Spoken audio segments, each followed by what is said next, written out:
live. We're on live on Twitch now as well. Can you hear me? Well, I can hear you. Can you hear me? I can hear you just fine. Oh, look at that. The magic of technology has brought us here. So we are currently at, I want to look at this and say we are at 105,000.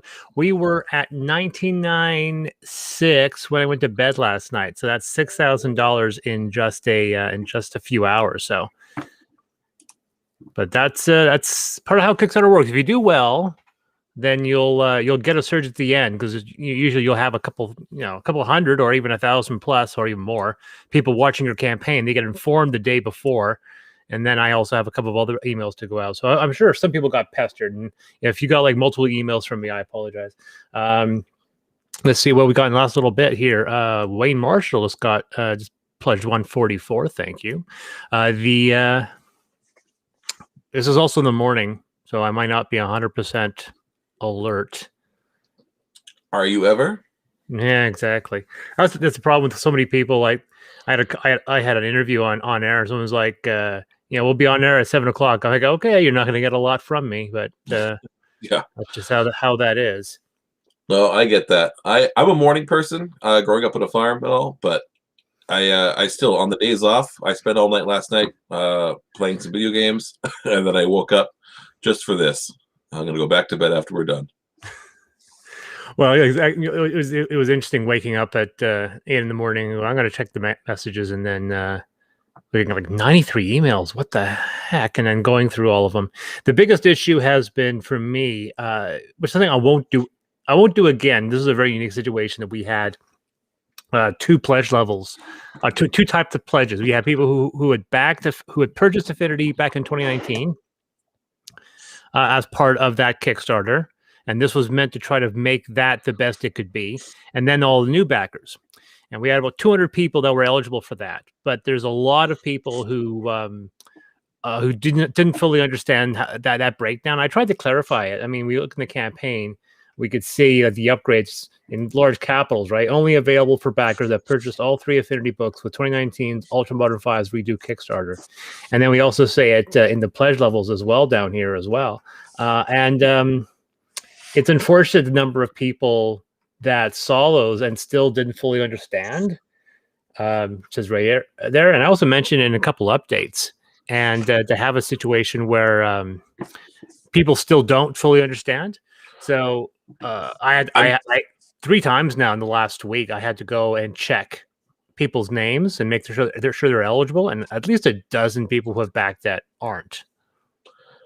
I went the opposite, where I knew I was getting an upgrade, but for some reason my brain clicked the most expensive one at the time, and I went for that one, which is the 125, the non-retailer one. Yeah. And I was eligible for the 99 because I backed Ultra Modern, the super level. Yeah, you got an illustration. Yeah, and you used it in your last update. I was very flattered. That was I had about, I think, 8 or 9, maybe 10 people got illustrations. If you have Ultra Modern 5 Redo and you look through it and there's a bunch of weird and off-kilter illustrations, chances are that was probably a personalized illustration. Mine wasn't that weird. No, yours was actually, that's why I made yours one of the covers of the chapter. Everyone else just got a quarter-page character insert. But like if there's a couple, I'm not gonna lie, which I look at and go, okay, I guess this is going in the book. And there are some that are like, oh, this looks awesome. This looks really awesome. Nick's a fantastic artist, and I knew exactly what I wanted because I love the movie Treasure Planet. Outside of Muppet Treasure Island, it is the best rendition of that story. Just because Tim Curry. I mean, yeah, he's not wrong. Give me Tim Curry singing anything, and I'm like, that's the best movie ever. You know, I don't like Command and Conquer, but I have it still because of Tim Curry's little vignettes. Spies! Yeah, spies! I go to the one place where there is no capitalism. Space! That's a reference. But that's why I love that game. I love Tim Curry. Yeah. Did you Tim Curry was like he would pop up in an envelope. It was especially in video games, like him and Mark Hamill. He popped up I think he popped up in two Wing Commanders. I know he I because think so. yeah, Yeah. he did the voice of some characters. Madison Mitchell, pledge 43. Thank you. And yeah, too bad. Looks like he's unwell, unfortunately. But that's the thing is that once you realize you're old, all the people that were old when you were young are starting to die off, and they start making you feel bad. Yeah. Yeah. That's why I'm so glad that Patrick Stewart is immortal. Yeah. Well, I some mean, people yeah. are. Yeah. Some Yeah. people like you don't realize. Carol Burnett's still alive. Oh, yeah. Exactly. There's some people just like, wait a second. It's like when we lost Connery last year. People were like, I thought he was gone. No, he was retired. He was enjoying his retirement. Jack And Nicholson, same thing. Jack Nicholson. I mean, that guy lived a hard, long life, but he's still around. He just did an interview not too long ago. He's just retired. He said he couldn't act as good as he wanted to be anymore, so he decided why would he do it? yeah, Right out so on he's top. done. Yeah. I think Bucket List was his last big movie. I think. Great. Now Movie. he did. Yeah, he did a smaller one a few years later, but yeah, that was basically near the end. Thanks to Norm Cohen, just back to project. Thank you, Norm. Oh, I thought you were going to say thanks to Norm, Jack Nicholson retired. And I was like, well, fuck Norm. Like, that's a bad claim to fame. I'm going to talk to the guy next time I see him. So, Chris, I've been waiting to talk to you, even though I talk to you almost daily, but I've been waiting to talk to you on something like this. Sell me on this luxury upgrade that I should get. Talk about it. Well, thank you for mentioning the luxury upgrade. I don't know why I did this. I did this for Ultra Modern. I did this for Affinity. I don't know why I don't offer it right at the get-go, but I wanted to make sure we raised enough so I can justify the extra effort. But justify the luxury set is actually I can go. What I'll do this and this. And then this on my other screen, and then art, and then Kickstarter. Let's see if this works. Here we go. The luxury edition is a special edition. Now I have a new printer, the Chinese printer that did Ultra Modern. I've kind of moved off from them onto another company, and they've. I like the cut of their jib, so to speak. And we were talking, and I was thinking of offering a luxury edition, which was something that was in the cards from the get-go. We kind of announced it a week and a half ago, 2 weeks ago. Yeah. But it's been in planning stages for a while to do a version. The irony, of course, is that the standard version of Affinity has got all the same features as the deluxe version of Affinity, Ultra Modern, which I have over here.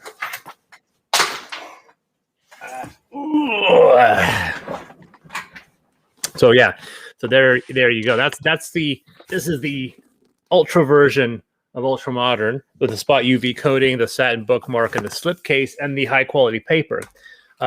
We've gone through enough stretch goals that this quality is the standard version of Affinity, so I needed to go a little further than that. And the reason why I didn't do that for Ultra Modern is Ultra Modern is a game book that should be used. It should be abused. So I wasn't expecting on making a really expensive version of that. But Taurus, Paradise Conestoga, the Affinity series, has always, for me, felt to have a lot more substance. And because it's a campaign setting, I wanted to give it a bit more spit and polish. So I've been talking with Ivan from China, so that's totally not his real name.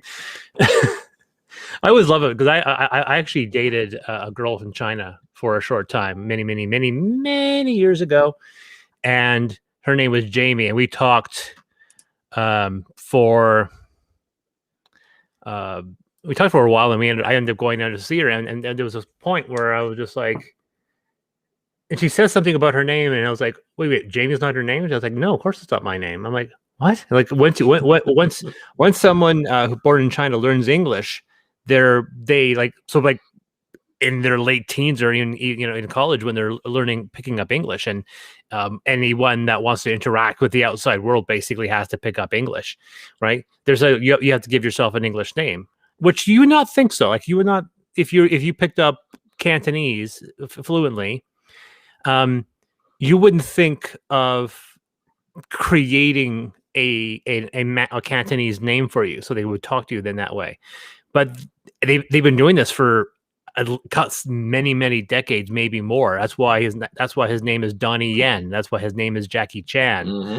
That is not their given name. So I was like, wait a second, that's how you. I mean, I've been calling you Jamie for like a year now. What's your name? And she's like, it was Ming Xiao Wang. Now that was her full name. I was like, oh, so should I call you that? She's like, no, call me Jamie. If you're gonna call me in English, call me Jamie. So whenever I see, I'm talking to some of my Asian contacts. There's, it's Amy, it's Ivan. I'm like, the other thing I also find interesting, of course, is that I know that Facebook is not allowed in through most of China. So I know when I'm talking to a Chinese contact on Facebook, I always look at it and go, you only have that contract because you're allowed to for business contact. So every single contact I have on Facebook from China is someone that in the gaming industry, either in the board gaming industry or in the or in the game book industry. But anyway, so I was talking with Ivan, and we were talking about certain ideas, and he said, we could do this, we could do this, we could do this. And he was throwing me a couple of ideas that I ended up not going with, but there's a few things I wanted to do. The leather set, it's beautiful. It was the big one. That's the leather set. This has gone through already a couple things, because this one has the foil stamp, which is something we've added to the standard version. This one has the leather, which was the basic. The gilded pages got unlocked almost immediately. The metal corners got unlocked almost immediately. What else did we have? The other thing, of course, we had a slipcase already. So I wanted to have something interesting, and then it was Ivan just said, how about we do it as a box and have everything in the box?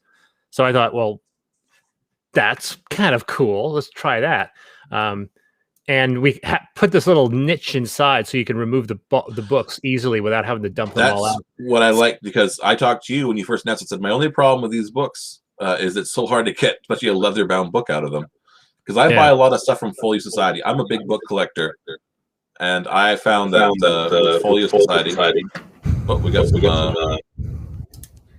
feedback going on. Yeah. Oh, yeah. So from Folio Society, all these books kind of get stuck in these spines. But that little slot there, I think, is a game changer. I like that a lot. Yeah, the idea of adding the flap, and so the whole point is to have it look like a big book. Ironically, I actually have one of those faux books. Boxes I have there.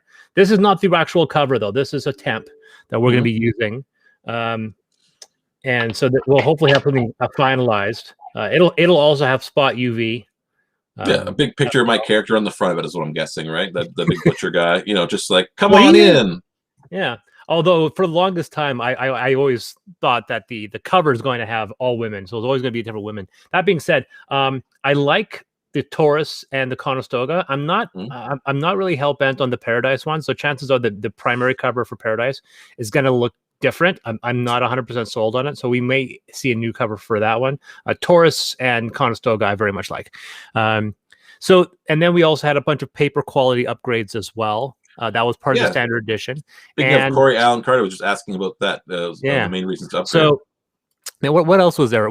Somebody asked whether we'll have different corners for each one, and yeah, we can. Yeah, you should. Well, we have a whole bunch of corners to choose from here, right? So we're going to assign a different one for each one. Hopefully, one that's thematically connected. Now, the funny thing, once again, is that I'm not sure. Is this a print version? From China, or is this from Lightning Source? This is from Lightning Source. So that's not an accurate depiction of the print version of Ultramodern. But I got one right here. The deluxe version, yeah. But you have a deluxe, don't you? Yes, I do. Yeah, that one has the highest quality paper. Yeah, that one has the highest quality paper. So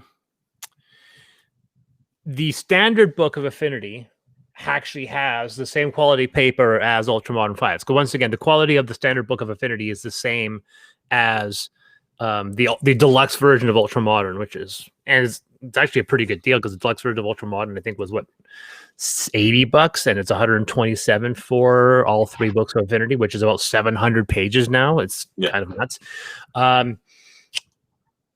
And Affinity actually has a higher quality paper than that. The luxury version. Luxury version has, I think, 130-gram art paper.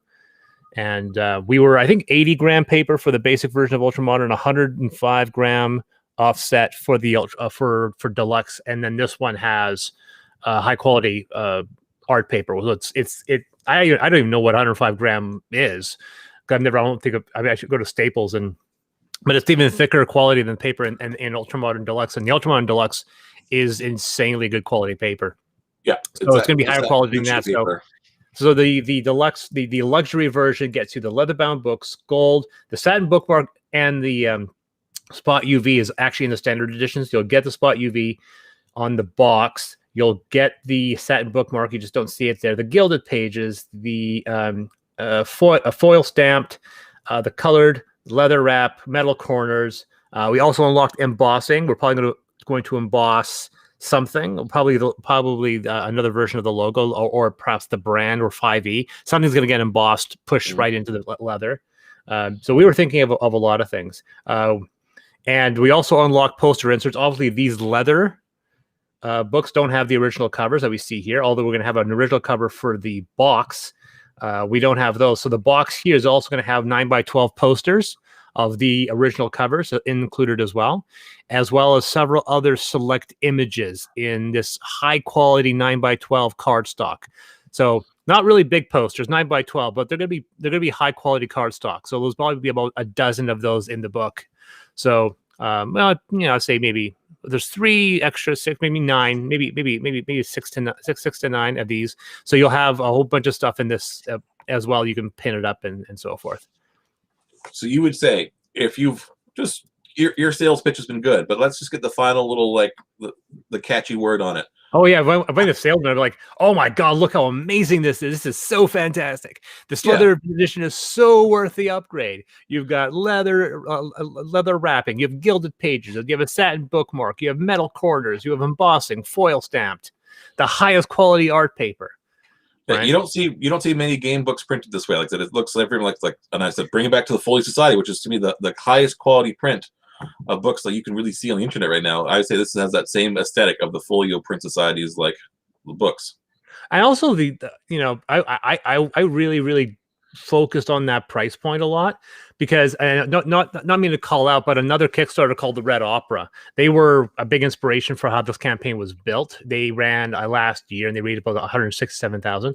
Yep. And they have a leather version as well. Their leather version was very, very unique because it actually had that kind of twisted, bunched up leather, right?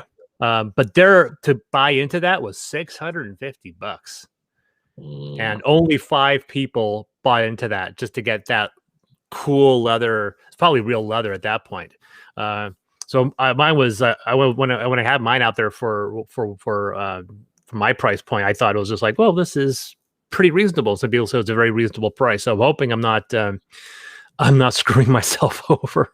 That's the other thing, because Ultra Modern 5, I did a full report on Ultra Modern 5 a couple months back, and I said that we ended up spending a good $4,000 or $5,000 over on shipping because I undercharged shipping. I'm probably going to be undercharging shipping with VAT again on this one, but whatever.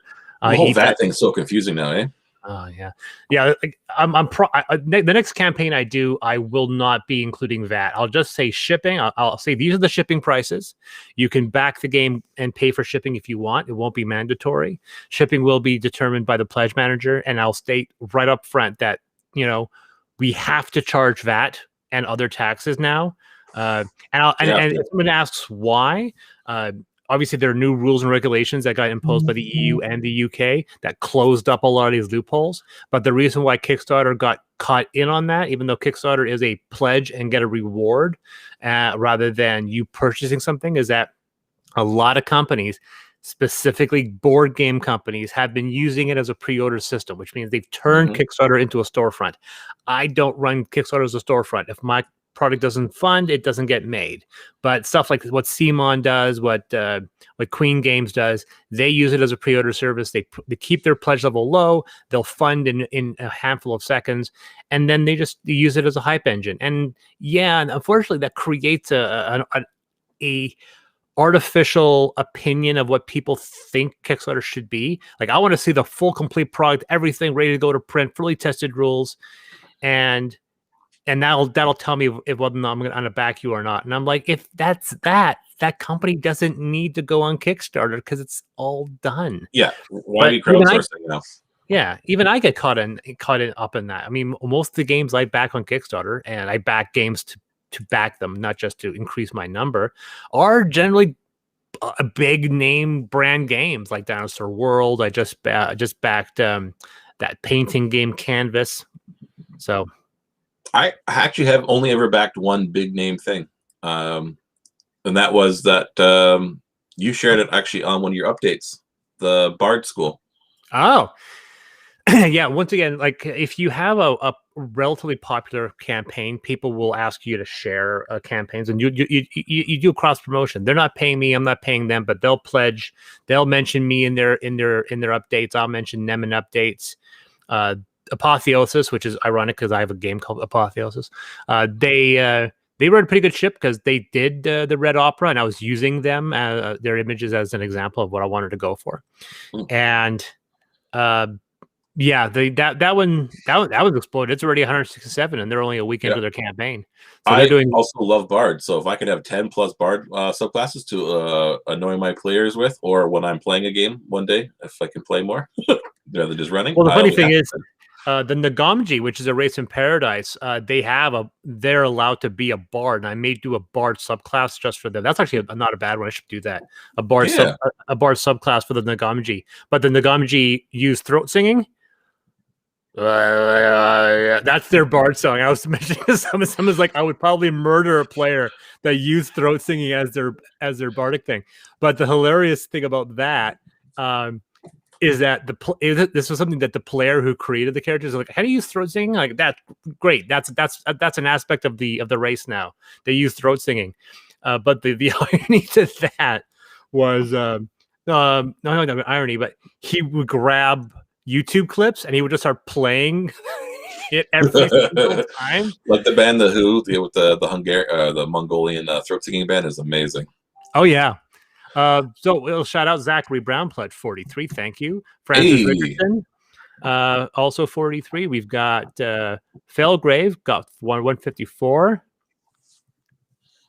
Somebody asked a question on the comment. I'll answer it in a second, but hey, hi there.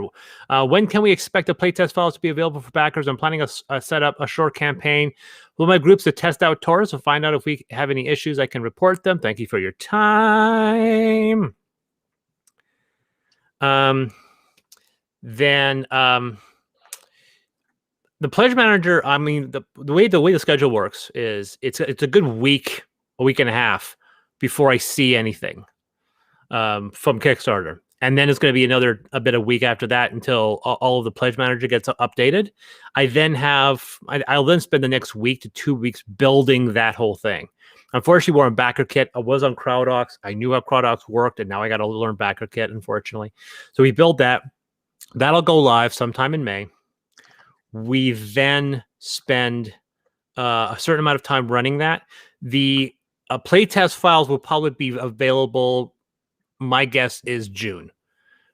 So sometime in June, early mid-June, we'll have the playtest files. Everyone can download them. It's going to have all the mechanical rules. And then as everyone's testing and playing those, I'm going to start writing the additional fiction and around that same time Nick's doing artwork. So to answer your question, hoping for June for the playtest file. So quite soon, people will be able to play within this framework. So that was a comment there. $43 from Jason, $77 from Norm, we mentioned, and Madison Mitchell pledged 43 as well. So we have this blank slate here, which is Jonathan Thwaites. Hi, Jonathan. Oh, yes, my camera. Oh, yes, my camera. There we go. There we go. So those folks who don't know, Jonathan is the chief cook and bottle washer of Games. Well, thank you for that. Yeah, no, this is, you got to use it. We have a total of 6 people here, and Jonathan's company put out No Escape, which I know William has played, and they also knocked it out of the park with their Stars of Akarios, which launched last year, raised $1 million. You know, I was going to boast that this campaign raised the most amount of money for a campaign in the Central Interior, but that's not true because now we have this bar raised by Stars of Arcario. So we have this we raised kind $1 million. of raised the bar a little bit higher than we expected there. Yeah, that's nuts. And I've been seeing a lot of production updates, and they're looking really, really good. How you doing, man? Pretty good. Always busy, but pretty good. Yeah. This will be my first ever backed product. I'm slightly afraid, but I threw down 230. I want the leather bound UN5 Deluxe, but that's an additional 100. I don't have them. Thankfully, Corey, that the pledge manager will stay up for a couple of months, so you'll have a lot of time to if you need to raise the additional funds. So you can always change your pledge later. But that's the important. That's one of the big advantages of the pledge managers is the ability to come back in later and adjust things. Yeah.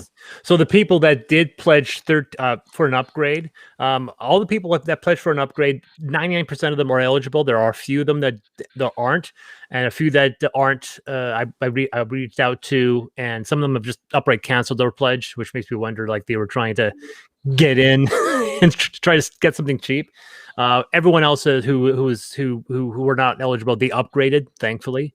But a few of them haven't gone back to me, and as a result, I'm waiting on them to get back to me. So if they did pledge incorrectly, they can alter their pledge in the pledge manager as well. I will state though, and this is something I was talking with my wife, who's also my bookkeeper, which is something everyone should do, that if you pledged incorrectly, and you don't want your pledge anymore and you want to get a refund, because, obviously we've been very, very clear on the campaign, what's included. I have no problem giving refunds. Kickstarter campaigns are not obligated to. I need to stress that they are not obligated to give out refunds. I will. There will be, I wouldn't say a restocking fee, but basically, I'm going to remove the backer kit and Kickstarter fee from that. So if someone's looking for a refund, I can still do it, but it won't be a full refund because I've been very, very clear on the campaign which pledge people should go for.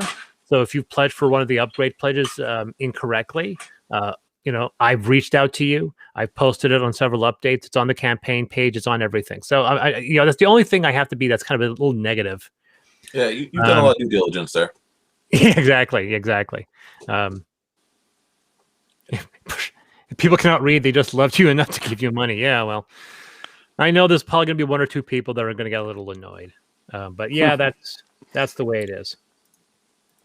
Yeah, Stars of Akarios got big minis and stuff. It looks awesome. Stars of Akarios is why I didn't pledge for ISS Vanguard.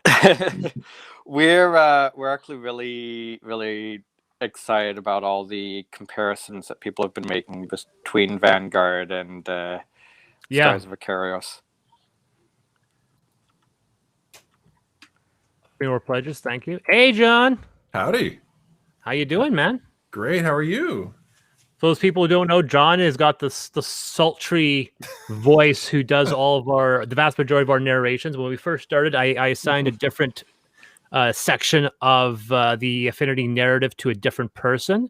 So John got Conestoga, Leah got Taurus, I think Nigel Sanford got Paradise, and John knocked it out of the parks so much that I was like, hey, you want to do some more? And so we did 3 more chapters, which people have been seeing in the additional sections and updates, and now we've unlocked the pledge for a full audiobook. Very exciting. Nice. Are you looking forward to that? Very much so. Yeah. I had so much fun making those samples. It was a nice return to some good creative energy that I missed. So that was a nice, fun thing to do. And I was really proud of myself. I got to make some of those sound effects from scratch. So yeah. there's like because it's not an audio book. It's not like one of those things you used to listen to on planes 20 years ago, and it was just like I remember I would get a lot of Star Trek audiobooks, and then Jimmy Doohan would do all the voices, and he was just like, oh, this is fun hearing Jimmy Doohan play Scotty and everybody else as well. But this is more like the modern version of these audio plays where they've rewritten it so it's more dialogue focused. And they've added sound effects and multiple actors. It's kind of like those audio plays from the 1930s where there's a guy in the background with that metal sheet. Right, the Foley artist, dedicated guy. Crunching he's got the separate shoes crunching on the gravel over there. Well, you know what I really wanted to do is harken kind of back to those days when I was a little kid, and I'd have like the little square booklet and red cassette tape from like Return of the Jedi and Empire Strikes Back. And they'd have like essentially little cuts from the movie as the background sound effects for a narrator. So that was sort of where I was, the jumping off point, at least for me. And I've done tons of radio plays and stuff as well. So yeah, figure we can do something. I don't think you realize it's because the narrative elements right now, there's about 30,000 to 35,000 words. So there's a full novella, I would say, in the Affinity books, right? And we're taking all of that and taking a few of the other book excerpts as well, and we're making this full narrative. But of course, I want to get it to about 60 to 70,000 words. So it's still not like Game of Thrones length. It's not a 1,000-word treatise, but it's going to be probably a 300-page book once the actual book edition comes out. And the funny thing is, I was talking with John and some people who know how the structure works, that the Affinity narrative is very unusual. It starts because John, you actually asked the question, like, what's the order? As like, what's the inroad? And the irony is that there is no inroad. There's no book one. You have to choose which of the three books you're going to read: Paradise, Taurus, or Conestoga. And there's a flashback. A character's having a dream in the beginning of each story. Somebody's having a flashback where they're seeing memories of one of the other two books. So the other two books are previewed in each story as flashbacks characters are encountering. And the flashback that opens is the end of the other two. So whichever one you read, the ending is spoiled for another one. So if you read Paradise starts with the ending of Conestoga, and then later on it has a scene that's the prologue of Taurus. Taurus ends with Paradise, and then introduces another one later. And so no matter which one you read, you're going to ruin the ending. But I don't know if that would properly translate like as an audiobook, because most people would just want one single audio file. If you have one single audio file, you would have to put them in an order. Right. So or you could allow someone to choose. We could have 3 separate files and let people choose. I think the thing is, no matter what you choose, the only way to view it as perfectly unspoiled is to read it twice. Yeah. Because you're going to have to essentially intentionally suspend the spoilers within your own brain and then view it in sort of its perfect unspoiled self. Is that too? Yeah. No, that makes sense. It's a little too far out there, man. No. So like, or you could, you read it once and then you listen to it once. Now you've unlocked this, your wonderful voice reading out. So then you get this double, or read it while listening to it, and it's just all.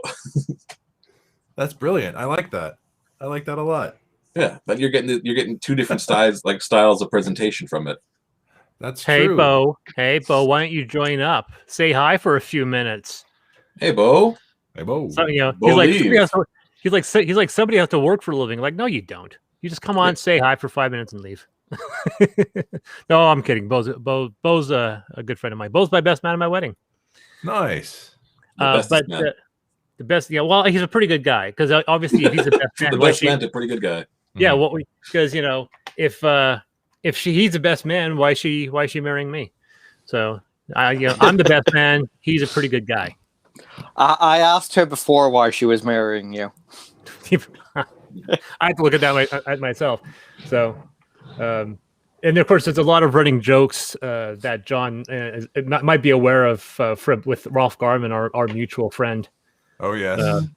Because Nicole thought Ralph's voice was very sultry. She got distracted, and that started a running joke where Ralph thinks that Nicole wants to do him. And yeah. I think there's already one starting with my wife too, because she had sort of a like the last cocktail party, we had sort of a Slumdog Millionaire moment because she knew the exact release year of oh gosh, something. What was it? One of the songs from the 80s. And she's saying, "Oh, I know it's 1980 because she played it for her friends in class." And you know, even Steve Ashton was like, "How could she have known that? She's cheating. She's standing behind the thing and looking on her phone." It's like, no, it's really a thing. It's I did it for my friends, and I remember the year because the teacher came in, and so the funny thing was that at not the last cocktail party, but the cocktail party before that, the question was like, name the Backstreet Boys. And I was like, oh, I never would have gotten that. And Nicole's behind me saying, and Nicole just screams out the names one by one. I'm like, how do you know that? And I read, I forgot. My wife's is a child of the 90s. So yep. I know that if I go on that cocktail party, I'm going to screw up. I'm going to get a question wrong. Oh, yeah. I pride myself on my movie trivia. Well, my nerves get the best of me. I think that's the thing, is that whenever that happens, like I feel the pressure just like weighing on me a little bit. And so then like brain don't worky so good. Yeah. So after the mechanics of the game get finished, probably sometime in June, I'm going to work on this narrative. I'm going to gloss over the narratives right now that I have done for the book. I'm going to take all of them up, take a bunch of the excerpts up, restructure them, create the new narratives, which will expand on certain scenes and maybe add some to the end and create a more of a cohesive narrative. And then once that's done, I will send it to you, John. I'm imagining that this is not something that is going to get done anytime soon. So people who are like, when can we see it? It's probably going to be near the end of the year. It's going to be a while. Even if John gets the book files by the summer, I mean, he still has to. Sure. It's one thing. It takes a week just to get a 4-minute scene, and now we're going to be doing a 60,000 word novel at that production quality. That's the cutest freaking dog behind you. Look at that dog back there. That's little Hannah Solo. Hannah Solo, love that. Yeah, come here. Let me see if I can grab her. Come here, Hannah. Come here, babies. Come here. What are you doing? She's 10 months old, and she's a total nutburger. My wife, I'm glad she's not here because. Come here. These guys want to see you. Oh, good. This is going to be great for the microphones. I know the Northwest and Apex Rolling PDFs. Well, those open to hardcovers as well. Now, Drive-Thru RPG, all my books are available as a PDF and as a print-on-demand, a POD. So if you buy the PDF for Northwest or Apex or Ultramodern or Amethyst as an add-on, you will get the coupon so you can order the print-on-demand at cost. So, or close to cost.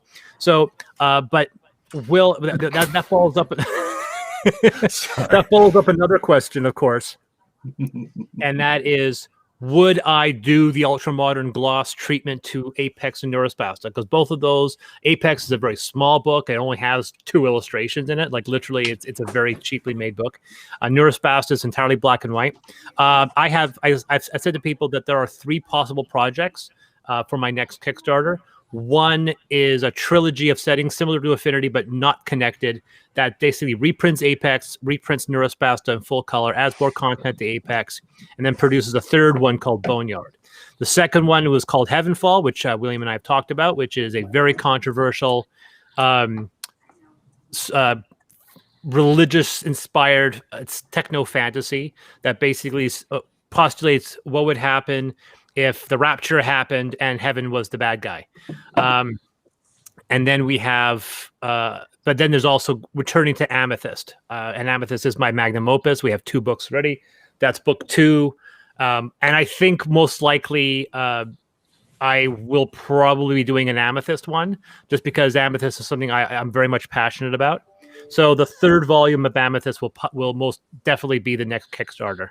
So that's something I can announce now.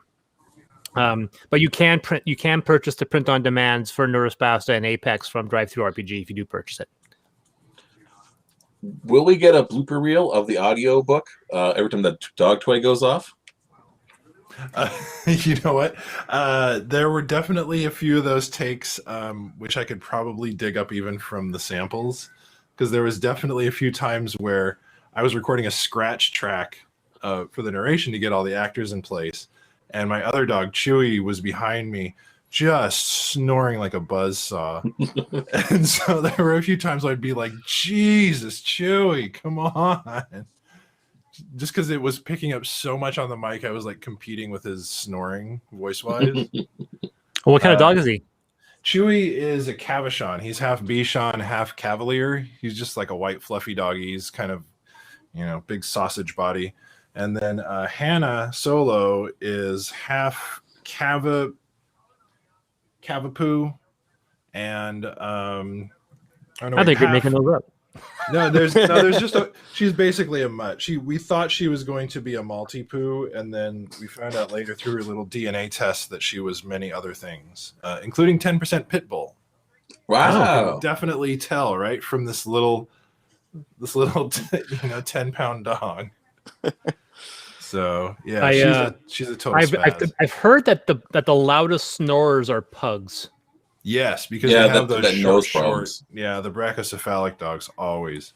And Chewy's sort of the same way because he's got that Cavalier, like pushed in snout. So he does the snort thing. He'll reverse sneeze a lot. He'll just be like.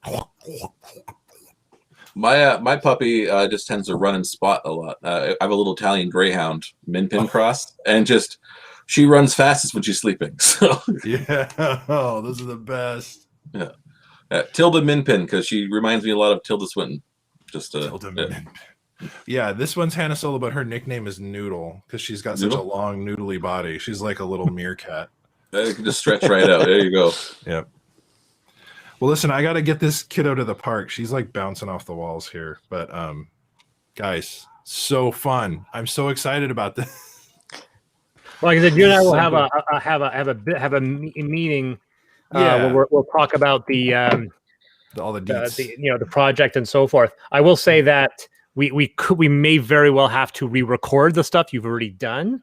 That's fine. Just because I'm so the voices that we've chose, the accents, I think they're really good for short snippets, but it may cause issues when you're hearing the same character for several hours. So I agree. Yeah, no, I totally agree, and I've got some creative ideas to make it more sustainable long term. That was definitely more of a sprint. Like that was like Saturday Night Live pacing where I was slicing and dicing up until the last minute. So you can, if you listen with headphones, you can definitely hear some like hard edges on some of those edits and stuff. But it sounds good. It sounds really good. Oh, that was fantastic. I love it. My critical ear after listening back was like, oh, I could have done like 5 more things with that. But that's you got to step away from the painting. So exactly. But all right, John. Thank you guys. You take care. Thanks a lot. We can't wait to see what you're going to bring us. I'll bring it. Nice to meet you. You're a wonderful one. Oh, thank you. Great to meet you guys. Take care. And remember the comment. The first comment said someone says, "I'll back the campaign based on the voice of the narration." That was all you, buddy. Oh, we lost you. Yep. Oh, I'm here. I'm still here. You muted for a second. What were you going to say? What? I didn't do. Oh, I was going to say, don't think I didn't screenshot that and keep it for when I'm feeling low some days. I just like, oh yeah. That guy said that thing and it was really nice. It felt good. It's also got the most. I think I never deleted the comment. It's got like 19 likes on it. It's like it's the highest. So, well, I guess I'm onto something, Yeah. All right, man. Take care. You guys. Take nice care. to meet you. Take Great care. to meet y'all. So, let's see here. Where are we at here? We're at 106,000. Hey, let's get to that 110. Cool. 110 might seem unlikely, but it'll be great to get to 107. The important thing is, and I don't want to say I'm at all petty at all, but I think the important thing is that I beat Norm Cohen's FanCon campaign. I think that's the important thing we have to discuss. What did he get you again? What did he get you again? He was at 103, I believe. Hey. The irony, of course, as you can see here, I'm actually technically a collaborator, so I actually have it as my campaign. But he raised 103,000 Canadian, and I'm at I crossed that. I'm at 106, and not only that, but let's see. I'm gonna check this out real quickly, but I think I just passed the number of backers of Ultramodern. Yep. Yeah, Ultramodern had 1,166 backers. I'm at 1,168. So I officially crossed the number of backers as well. Good job.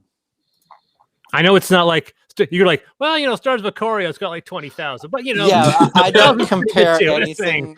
I don't compare anything to Stars of Icarios because none of our other Kickstarters have even come close to that either. So I definitely understand the struggle from all the other Kickstarters we've done. So, well, I just did Naramata, and Naramata barely funded, right? So, but that was like a certain.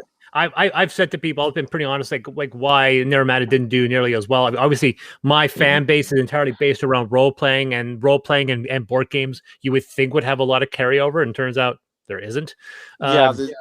Not as much crossover between those as a lot of people expect. That's actually one of the big things that we've found with some of our games as well, is that we expect there to be more crossover between some of the games, and then we find out at the last minute that there really isn't. Yeah. Plus the fact that I really, really, really didn't want to fund. I didn't want to launch the month before Christmas. And I would have preferred to have launched in February, but I was under a lot of pressure to get the product out. And the irony, of course, is that with COVID gumming up the works, we probably should have launched in February. We probably would have released at the same time because of the delays we've been seeing with COVID production delays in nearly every facet of production. So, but that's how things work, right? But Naramata funded. We're going to have that, and then William and I have been talking about another game project, which we will talk about sometime soon. Mm-hmm. But obviously, role playing is something I enjoy. So it's the moment I see prototypes for Affinity, and I'm confident at the production value of that, I'll probably start working on the process for the next one. Because the irony was that I finished Ultramodern. I spent the first 2 months writing all the new content, and then I was just like, now I have to wait, right? Whenever someone says, you've got 3 Kickstarters running at once, why don't you finish one before doing the other? And then I'm looking at it going, I understand now why they put out 3 Kickstarters, because like I said, I finished Ultramodern, and then I started working on Affinity, and then I finished Affinity, and then I realized, that's going to go up in Kickstarter. But I spent the last year working on Affinity. And which is the reason why it's 90% done now. If I wasn't working on Affinity, if I wasn't working on another project while Ultramodern was going to print, I'd be sitting around 6 months going, hey Nick, any more artwork for me today? Because there's just nothing for me to do. Like Nicole does all the bookkeeping, and I do the writing and the layout side. So, and the black and white versions of Affinity were more or less done. We're adding new content with the maker class, a bunch of new stuff. So when I look at it, I go, okay, well, I'm going to be done the narrative. Thankfully, that we at 100K, we unlocked the adventure. So I'm going to have enough writing for the rest of the year, probably for the next 5 or 6 months. But after that, even though Affinity has at this point has not shipped to backers physically, I got to start working on something. Mm-hmm. Yeah, we actually run into the same issues where we've actually started for some of our games just releasing straight to print, because it's the whole thing of, well, do we do a Kickstarter and potentially slow down some of our other releases that we have in the works, or do we just start putting some of our ones that we know have a fan base but are going to sell slower just straight to print anyway? So that's what we've been starting to do with some of our games. Just because otherwise you do actually end up with a creative backlog that you're not quite sure when you'll be able to get them out. Yeah, exactly. And so whenever people, Simon has 3 campaigns running at once, like I'm surprised that because I could literally run, if this campaign ended at like 80,000, let's say the campaign ended at 80 instead of 100, we're approaching on 107 now, then I'd be starting my next project in June, because 99% of the work is done. The maker class is almost done. I threw the playtest files out, and that's it. Now at least I have some additional work to do, right? But yeah, it's funny on this side of the kind of the crowdfunding and people don't really fully understand the infrastructure and so forth. Like when some guy made a comment like, "You raised 5,000, so that's all you need. You should end your Kickstarter now." I'm like, dude, seriously, you give me that kind of gripe? Nope. This game would have sucked at 5K. Not even reasonable and close. Yeah, it would have been something, but it wouldn't have been what it is or what it's going to be. As a really good example, actually, like for Stars of Icarios, we set our funding goal realistically quite low for what we actually needed. The truth is, we actually didn't fully fund everything that was actually needed until we were 3 times what we'd set the funding goal at. And when we launched it, it was a huge gamble. We honestly didn't know if we were going to reach that or not. Obviously we did, and it was a very pleasant surprise, but it was a huge gamble for us because we knew if we put the actual price tag of what we actually need on there, it would scare people away. Yeah. And that's I've been saying this a few times, and I think I mentioned this in my last Kickstarter, my last video, that it's unfortunate that we have to play by other people's rules, and the rules were set by companies that don't need Kickstarter, that use it as a hype engine, so that the independent publishers like us, we have to play by their rules, and it frustrates it because some people are as a result are expecting you to play by that game, even though you don't have the infrastructure. So we end up as independent producers, we have to put a lot more money up front than we would probably normally have to for a standard Kickstarter. We have to put forth a lot more money into the campaign, a lot more money into the promotion, a lot more money into a final product, to the point where 80% of what you need has already been spent, and you're into that little hole. And then because you know the patterns, like we talk about people, I won't mention any names, Tom Vassell, that talks about who criticizes Kickstarters for certain things. And I'm like, obviously, Tom, you never took a marketing class. You don't understand that there is a very good reason why they say they put out funded in 1 hour, 200% funded, 40 stretch goals crossed. He says, I don't care about that. I go, Tom, you're the exception because everybody else does. And that's why, and this is the funny thing, the fact that that's why, as a result, when you look at KickTrack and you see the campaign swing, you see a bunch of people that back the game at the beginning because you have a mailing list and you have this big spike, and then it tapers down. When you hit your funding goal, you get another spike because people are waiting for you to be a sure thing, which kind of messes your brain up. Psychological thing, yeah. Yeah, you're looking at like, well, if you don't back it, it won't be a sure thing, but you're waiting for it to be a sure thing. So I've never fully understood that, but I totally understand why some people say, I'm going to wait and see how well you do.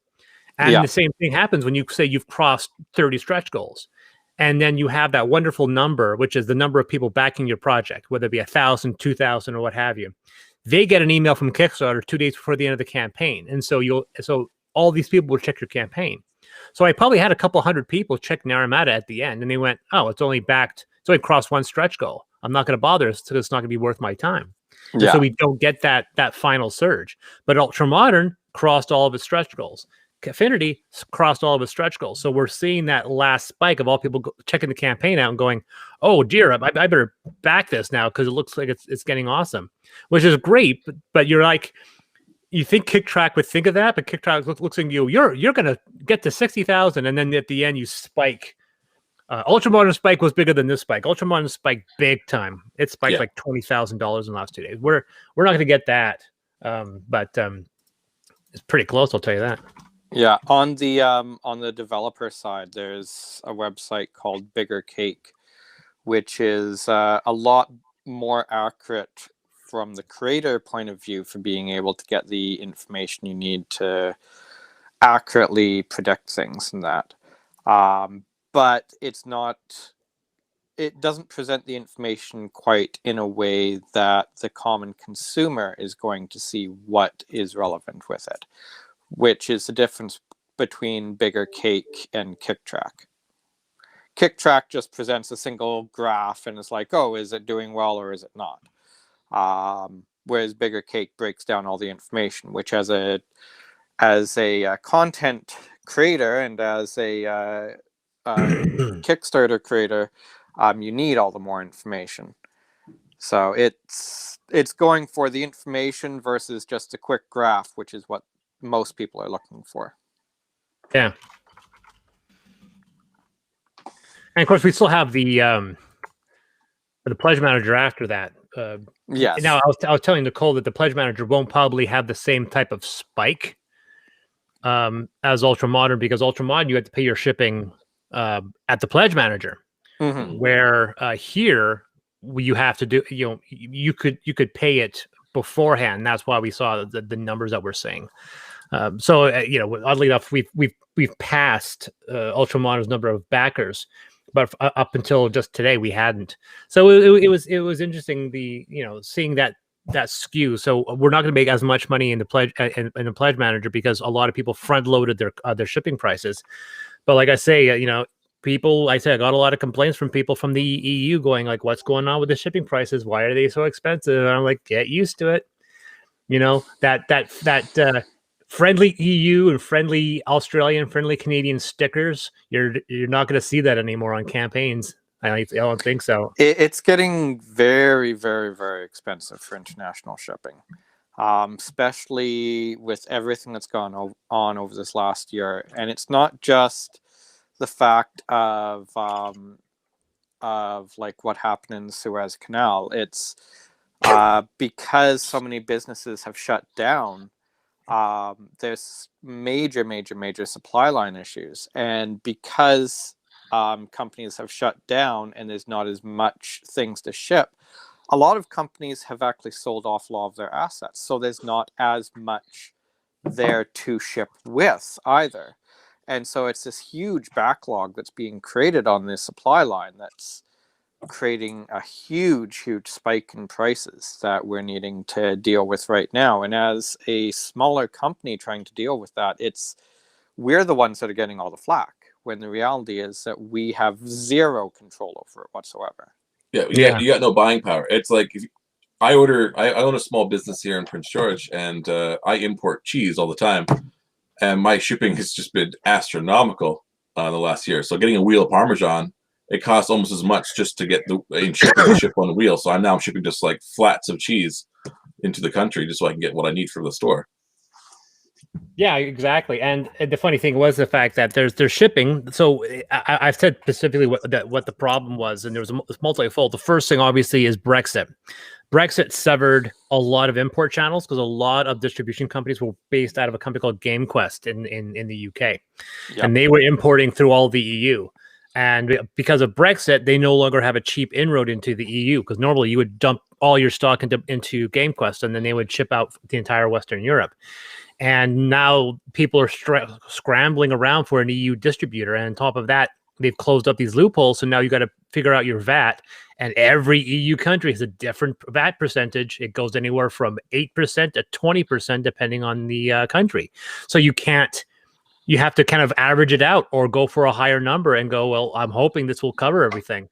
And so on top of shipping prices getting more expensive to the EU, and then we have to contend with the extra 20% for VAT that we're no longer, because it used to be a while where you could circumvent that. And once again, thanks to these big companies using it as a pre-order service, Kickstarter no longer has that advantage of slipping in as a loophole, saying, well, it's a reward. You're funding into the company. This is your reward. You're not buying the product off of me. And then everyone's like, no, it's a storefront. Stop saying that. And I'm like, it's not, but I guess. Enough people have abused that system that it is kind of a storefront. And the other problem as well is that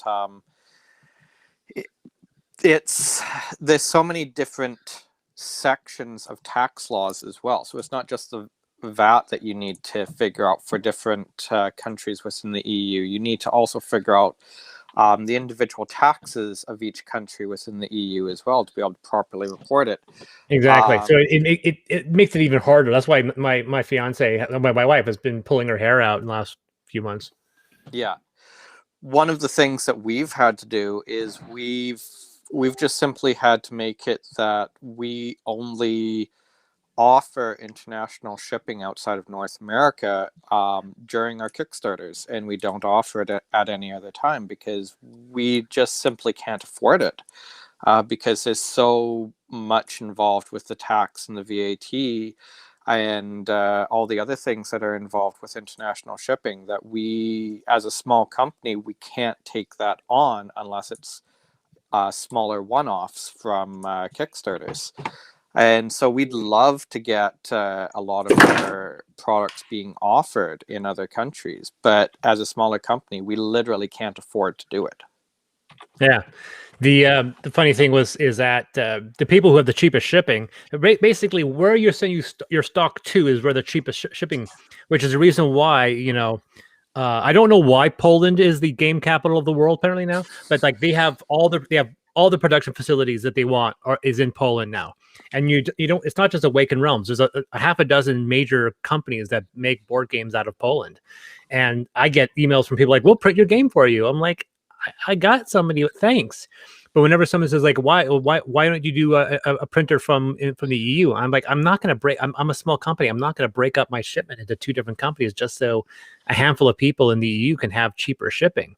But that's the reason why, if you backed ISS Vanguard, you're wondering like, why is EU so cheap and Canada so expensive? It's because their distribution warehouse is in the EU. Mm-hmm. Our distribution warehouse is Quartermaster or Snakes and Lattes, whoever it may be, in North America.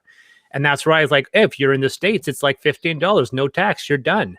Because, we're blessed by stuff like, like NATO North American Free Trade. And that creates this benefit for those people who live in North America, right? So people in Canada and the States can get cheaper shipping, but then Europe gets screwed. And if you do it from Europe, Europe gets benefit and North America gets screwed. So there's really no way around it. Yeah, and if you try and split up production so that you do half production in China, half production in the EU, then your production costs go through the roof because now you're doing two smaller production amounts. Yeah, and then EU on top of them is going to be more expensive as well, just on its own. Like whenever someone says, every once in a while I get like, why are you printing this thing in Canada? I go, because I don't want to take out a loan. And whenever people ask why China's so cheap, and I would say it's very simple. Oh, it's slave labor. Like, no, actually, there are some companies in China that pay their people fairly for that economy, right? Mm-hmm. Right, and people look at Foxconn and go, oh, they have those nets so people don't commit suicide. Like, no, there are some companies that do pay them fairly for they have a car, they have a house, they pay for their family. The situation is that you're a game production company, or you're an entrepreneur. You go to the government and say, hey, I want to make a game production company, and they say, okay, here's $5 million worth of machinery, go and do it, and you don't have to pay them back. Yeah, and that's the difference between what's happening and there. All you need to worry about is paying staff. Yeah. How does anybody in North America compete with that? Exactly, and that's the thing, is that because they have the government backing to be able to just set up a new industry, it's something that other countries can't compete at the same pricing level because they don't have to recover their sunk costs. Yeah. And it's something people think it's like, oh, it's like slave labor and so forth. Like, no, labor is cheap, true, but it's the fact that, like, in Canada, the idea of having a business grant is very rare. Canada does have business grants for certain businesses, and those are grants. You don't have to pay them back. Like, here's some money. But those are hard to go through, and they want it to be really artsy and so forth. But because that free market mentality is so strong in North America, and technically they could compete with China on that level by having your tax dollars helping small business, but people wouldn't stand for it. That's socialism. That wouldn't work. People, and I look at it and go, I would rather my tax dollars help a small business than to pay for a military budget. You look at how much America spends on a military budget. Every once in a while, I get one of those I don't want to get political here, but I see one of those messages when someone posts, we spent $3 billion to send the rover to Mars. Why can't we spend that $3 billion on our own planet? And I'm like, America spends $700 billion a year trying to destroy the planet. Why don't you try to fix that first before you start complaining about NASA's minuscule 1% budget? And the same thing with, I see that with everybody, is that, somebody says, like, somebody's working on a seedless watermelon. Why are those scientists spending time and effort just to go, that has to stop? But they're like, because these guys get to do what they want. I would rather my money go towards a seedless watermelon than towards, like, I love military technology. I create games where people fire guns and there's planes and stuff. But at the end of the day, I would rather, I want my Starship Enterprise. I don't need the Millennium Falcon. Agreed. I've been on a big Star Trek kick for a while, by the way. Like last month, I've just been binging, not even Star Trek episodes, just Star Trek YouTube videos, analysis, and all that stuff. I'm like, I was having a joke with somebody like, Star Trek is better than Star Wars, right? And like, oh, that's travesty. I know it totally is. Star Trek is totally better than Star Wars. Because Star Wars has spawned a generation of movie makers, and Star Trek has spawned an entire generation of people that are literally saving the planet. So I would argue anyway, that Star Wars I kind of need leads to Star to Trek. get ready for a couple more meetings. So all right. I'm Thanks for going joining to in. say goodbye. It was nice to meet you. Have a wonderful day. Take care. Hey, is the And Stars of Macario Pledge Manager open still, or is it closed? It's closed, but we Oh. are going to be reopening it for a short time to allow people to make any last changes once we have all the final edits to the rule book and scenario book done. Yeah, I've already pledged to the maximum level, so I don't think I can change. I don't think I can go up anymore. But yeah, well, thank you for that. We got the first samples of the minis back not too long ago, and I have to say they look amazing. awesome. I've been seeing some of the minis, and they look really fantastic. So that's gonna be. Hopefully, we'll finish up some of my camp. Once again, we get to playing again. Then we can finish some of our campaign board games, William, and then we'll start something new. Yeah, I'm waiting for vaccine number 2, and then we can maybe actually get together and play some board games. I have a backlog. I know you got a backlog as well. Oh yeah, absolutely. Yeah, you got a bigger backlog than me. Okay. You take care, John. Have a good one, and congratulations on your Kickstarter. Yeah, man, have a better one. We are down to 4 minutes. 4 minutes. We crossed into 107. So you woke up this morning, it was 106, right? 104. So it's $2,000. We're looking good. These last 4 minutes, let's get a little Elon Musk in here. Let's come on. It's just get a high roller. Where's our great white shark? You always have to deal with the competition, and unfortunately, the campaign started competing with the Anime 5e. Mm-hmm. And I was like, crap. And then it ended. I'm like, oh, great. I have some free roam. And then that bloody other 5e game, not the Sirens one. Sirens is kind of on our level to small the production. But the guy that who worked on the guy who put out the 5e game, who created Blizzard, who created Warcraft. Yeah. So he's already crossed 1 million. So I'm like, well, that's a name I can't compete with. Some people say I have a name brand. I go, that's cool. I definitely don't have that type of name brand. You're getting there. I can't wait to see what kind of. I'll tell you that. I can't wait to see what other projects come up next, and maybe any ones that I can help with in the future. I'm enjoying all that. I would like to say, going to be next. Amethyst will be next. I imagine Amethyst is going to be. It's going to be a printing. But it's not going to have any upgrade pledges. So it's not going to confuse people. You can back for book 1, book 2, or the new book 3. You can get a box set of all 3, and I'll probably put out a luxury edition with the launching of the Kickstarter. That's going to have all 3 books. There won't be a box set because there presumably more volumes past that. Mr. Diaz, since we passed the goal, we did it. The goal that I cared the most about, more than even the leather bound goal, the adventure booklet. When are we playing? We made characters. We did a live stream for that. When are we going to play? You said you'd run it, and you've never run a game for me. I've run games for you, but you've never run a game for me. And this is going to be the first time you're going to be my GM. Games master, they say in Britain. My games master. The funny thing for me is that people who know me know that I've been role-playing since I was a fetus. Let's see. I started gaming. I started with Redbox D&D. I was a player. I started becoming a GM in high school with Palladium, and I ran games and then I was retired for a couple of years. I had a girlfriend that didn't like D&D, so I was off of it. And then Chris Brown, a mutual friend, Chris Brown, got me into gaming again with 3.5, and I've been running consistently as a GM ever since. I do some improvising. I do some scripting. I have some strong opinions on on how I GM. We have different opinions on how we GM. You and I have talked to this before. We have philosophically different opinions on running games. But that's why I like talking to you about this kind of stuff. Yeah, I will say that I love some scripting. Right? People will think like, I don't want to be railroaded, and I always look and go, if you're not on the rails at some point, then you're on a road. If you're driving across an open field, you're going to get nowhere. So a GM has to employ that type of system. He has to mix freedom, because people think, oh, I want an open world like Red Dead. Like, Red Dead's not open world. Red Dead is a shallow ocean, and there's a predetermined ending. That game's going to happen. So there's a little bit of a delusion going on with people thinking how much control that they have. So a GM has to think in that fashion. I always call them miniature sandboxes. It's a sandbox on the same railroad that everyone else I want to be on is on. But it's, you feel like there's a sandbox because you can make choices. Yeah. But really, the end direction is what I've been thinking about for a while.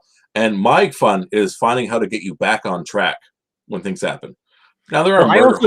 I also insist that as a GM, I'm involved in the playing experience, and I'm involved in the creation of characters. So I make sure. I have made the mistake twice where I gave free reign over character creation, and then the campaign was pure chaos. I generally like people making characters that are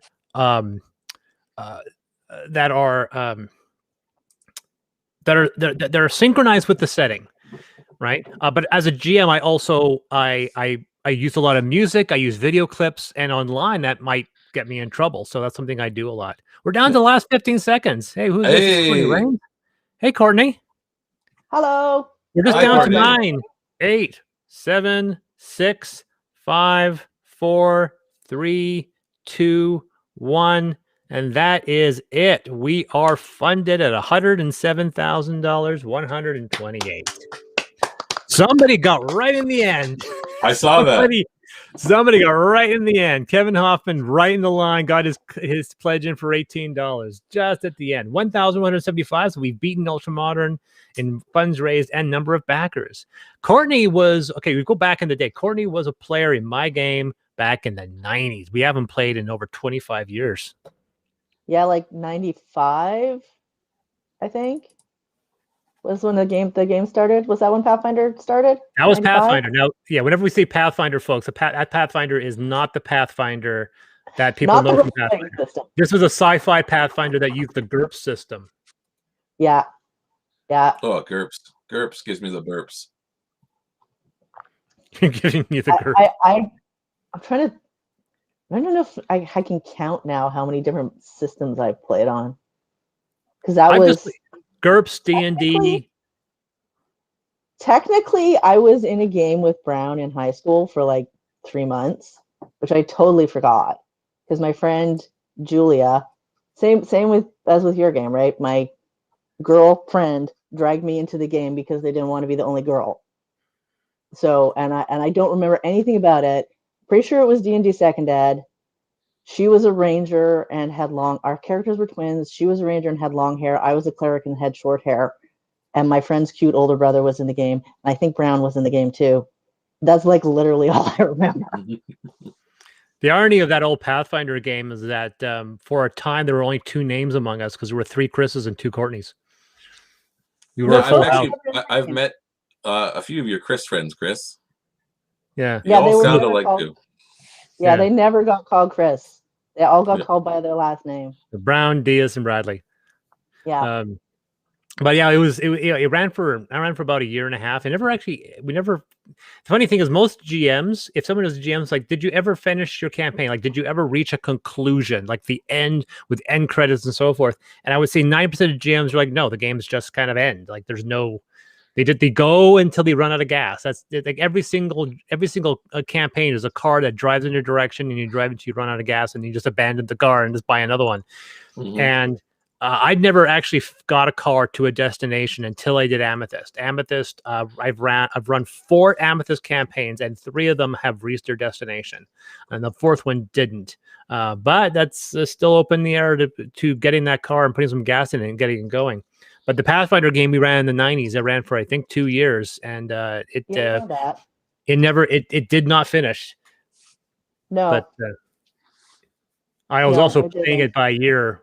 We didn't end up getting a campaign for a little bit. So I have a glass here for celebration. Anyone have a celebratory drink?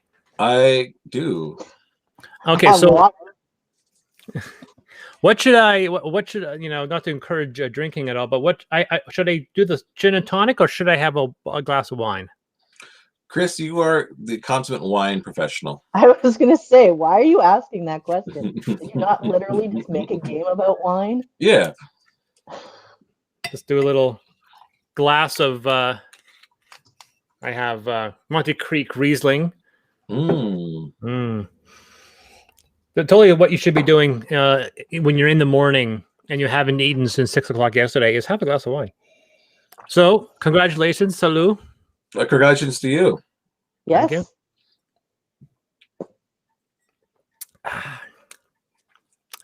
Riesling, I love Riesling.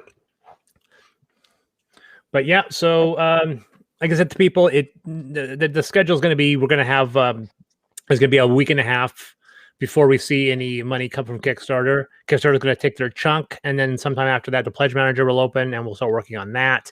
So people should be able to alter and finalize their pledges sometime in mid-May. And then we'll run that Kickstarter throughout the summer, and we'll run the pledge manager throughout the summer, and we'll see the playtest files probably as early as June. And the digital rewards will probably arrive in the fall, and then the print book should be shipped off sometime early next year, hopefully. And what are we playing because we were going to do a one shot for each one. All right, so come on, I'm holding you to it. Okay, so yes, I will.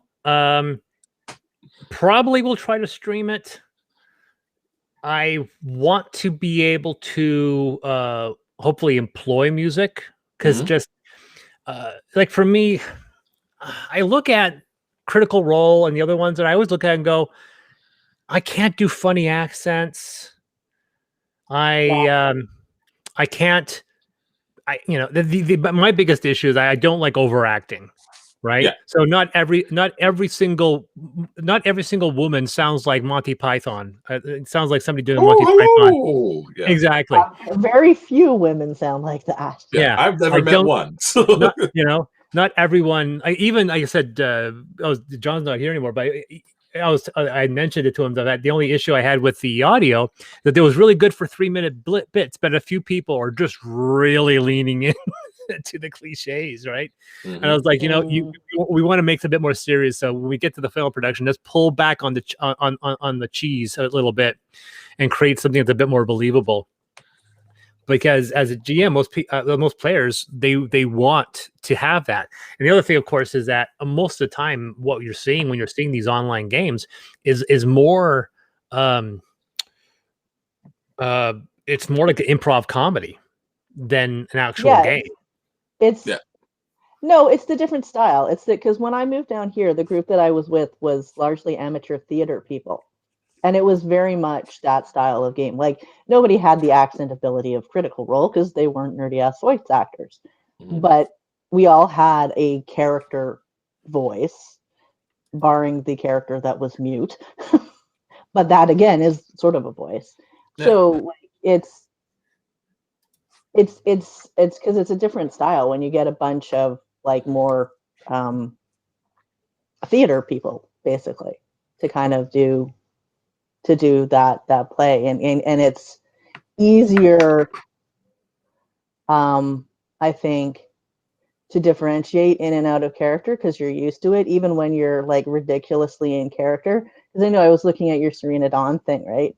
And I was always ridiculously in character, but because none of you guys knew me, it was, I think, harder for you to like realize that this was not. Yeah. This was me. This was Max. And so, but like, yeah, it's different. And I mean, the character that I played down here was very much not me because Saffron was an impulsive going off and button. Well, that's the thing. Once again, the other thing is that some people play themselves. Some people play characters. And the only issue I always have is some people, I always insist that people make a character. My standing rule is that if you're making a character, you have to make a hero. I don't run games of people being villains, right? And I made that mistake. Oddly enough, I made the mistake twice. I made the mistake in a game called Terminals, which is the setting that's included in Ultramodern, where I had every single player make their own universe, and I brought them into this universe, and then everyone would meet each other for the first time. And although I implied that there would be an opening fight where the players would fight each other, not knowing what's going on, they would have to learn to get along. I never really enforced the get along part. So for 6 months of the campaign, they were more involved in conflicting with each other rather than. And I've been in situations where the entire game was run by player conflict. They're not enjoyable. And in fact, I ran in one game. What was that? Especially for the GM. Oh yeah, but I was one game where the one player his character didn't want to be in the same room with me, so the GM actually had us in separate rooms for 6 months, and he got away with that because I was a teenager. Nowadays, I have a standing rule that I never ever separate players in a room. Never. The players are always together. If the characters are in different rooms, the players are still together. Sometimes I'll pass notes. I do that often, but I won't cut other people out of the campaign. That's the first thing. That's the first mistake. The other one was made, oddly enough, with when I ran Paradise. The reason why the Paradise narrative is so fragmented is that it did the same thing. I had players starting in different lives and different edges, and they were intended to all be together when they realized that they're on the run from the government and they're all getting together. But I didn't sit down with the players and say, guys, outside of the meta, at some point in the game, within 2 sessions, you all have to be together as a unified group. Some players don't like that. They don't want that restriction. I'm telling you, if you want to be in my game, that's the ground rule. I cannot have you intentionally fighting other players, because we had that in Pathfinder. You remember that, Courtney? Because we had exactly that, and with He Who Shall Not Be Named, and we had exactly that situation. The character that so he made a character and then he came back with a different character. And then they're just like, nope, go away. Then he was supposed to come back as a villain or something, wasn't he? You brought him back as a villain? Yeah. As an NPC villain. But, yeah. But I made that mistake. So what happened in Paradise, this is what happened. One player was a guard. Another player was a salesman, but he was actually a gypsy salesman. He was a Nagamji gypsy, which means half of the time they're legitimate businessmen, and then the other half of the time they're grifting. And I got and then at a certain point I had them kind of collide at the gates, and although I had said you all have to be heroes, the guard, played by Chris Brown, I'll say his name because he's still a good friend of mine, he decided to lean in on being the guard part, and I didn't enforce it. I didn't state, guys, you have to be together in the end. So when this collision happened, it turned violent to the point where the Nagamji got shot in the back with an arrow, and at that point, I knew that they had crossed the line. And Brown was just like, I'm doing my job. I am doing my job. This is my job. He was stressing. I'm like, yep, yeah, you're doing a job. You're also a character in a game, and that has to end up adventuring with another group of characters. You have literally created a situation where your character will not be welcome in the rest of the group. You did that. You had to have known that would have been the consequence. So why did you do it? And we get that situation sometimes where players will lean into a situation without looking at the consequences of that. And there's a whole bunch of times where that's happened in games where it's still a group dynamic, where a group still leans in on something together. And I go, okay, well, we're going in this direction now, and I'll go along with it and see what happens. And I have to make a new road down that path. I will. But nothing is more frustrating than one player wanting to go off on his own road while the group went in a different direction. I say, okay, there's something wrong. And is it the player's fault? Yes. Is it the GM's fault? Yes. It's everyone's fault. It's the group's fault. That dynamic has broken down, and that's part of me as a GM. And I think it's important for a GM to lay down those rules, lay down those ideas in the beginning. Because the first Amethyst game, it started cliched. 3 people meeting in a tavern, joining up and adventuring together. Every other game I've had them link up in different ways. But in every situation, it was linked up organically, and the players understood that there was a quest, because Amethyst had a quest. It was grab these artifacts, take these artifacts to a destination, take the ring to Mordor. And Lord of the Rings has that benefit of, here's the ring, we got to take the ring to Mordor, nothing else matters. And if players go into it knowing that a quest is going to arrive up, because if this was a free roaming D&D game, Lord of the Rings, one of the players is going to be Samwise, and it's like, oh no, I'm going back to run a farm, and then he just leaves. And then Legolas is like, well, I want to go on this dungeon adventure. That's nothing to do with that, because I have a personal story that I want to go on this adventure. And then Frodo's like, guys, the ring is everything. What are you doing? I don't even have shoes on, and I'm still here. So. Exactly. Yeah. And so the GM went, okay, so Legolas, you need to get your shit in gear. And Samwise, why are you here in this group? Well, my character wouldn't want to do this mission. Then why did you make that character? You've made the wrong character. Yeah. And that is on you. This is why I always run, whenever I start a new campaign, especially with people I don't know that well. And I've been doing a lot of Roll20 games with people I meet on Reddit lately.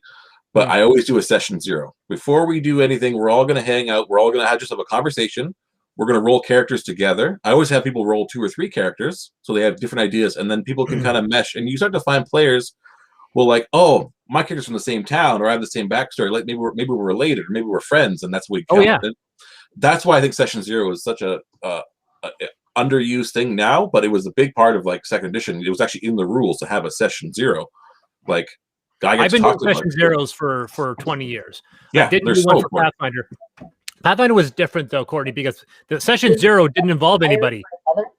Well, session Brown. Yeah, because it was session 0 was me and Brown creating the setting. We literally ran an adventure, but he was the only player. And we both agreed, like, okay, this is a ship with a crew of 8 people. We need to fill this crew up with something other than NPCs. And then we brought in Max and then Riordan and all these other characters coming in and fleshed that out. So we reduced the number of characters, NPCs, from 9 to 3.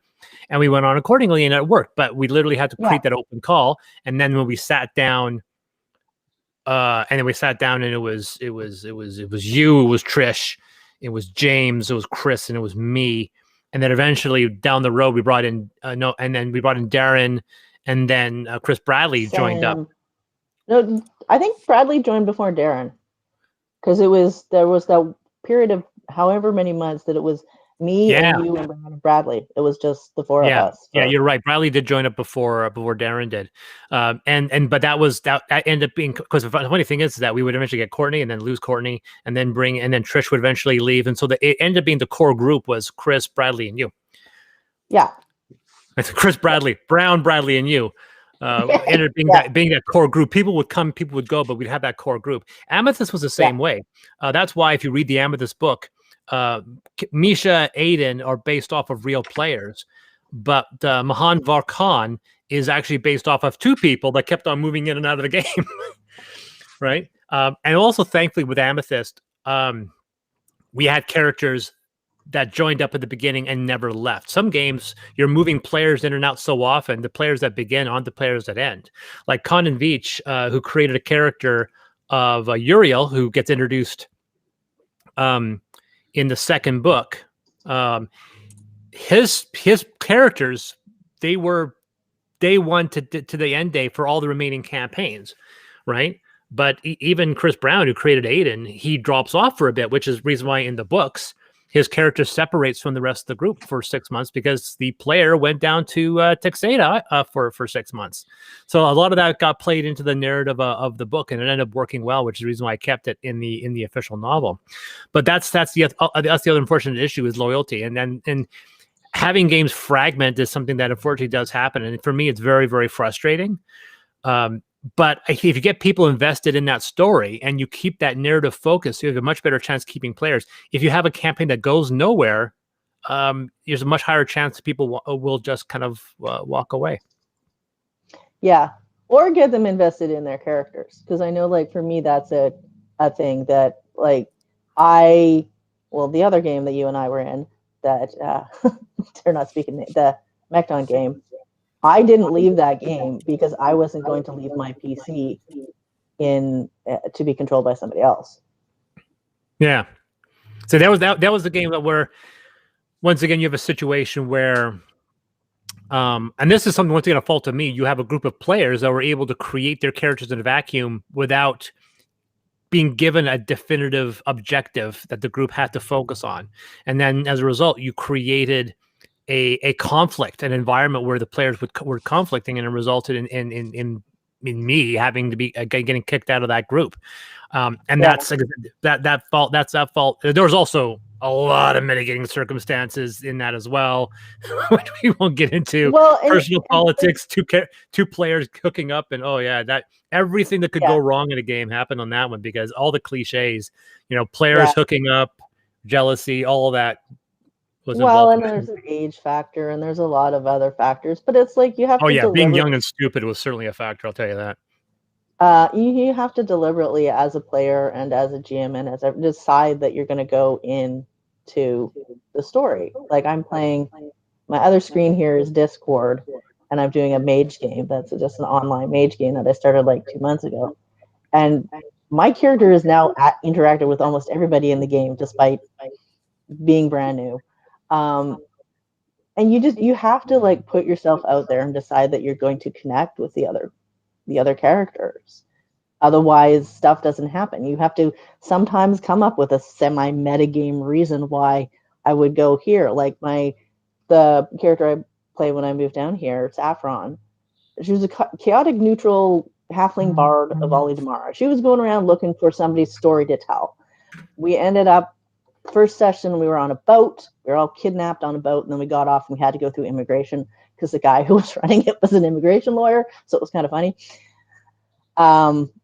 But, like, she's just looking for a story to tell. So it just ended up that my kind of metagame reason was that the character who was sort of the core of the party, just because the player had the most, like, charisma and stuff, he was a lawful neutral samurai guy, but he made an interesting story.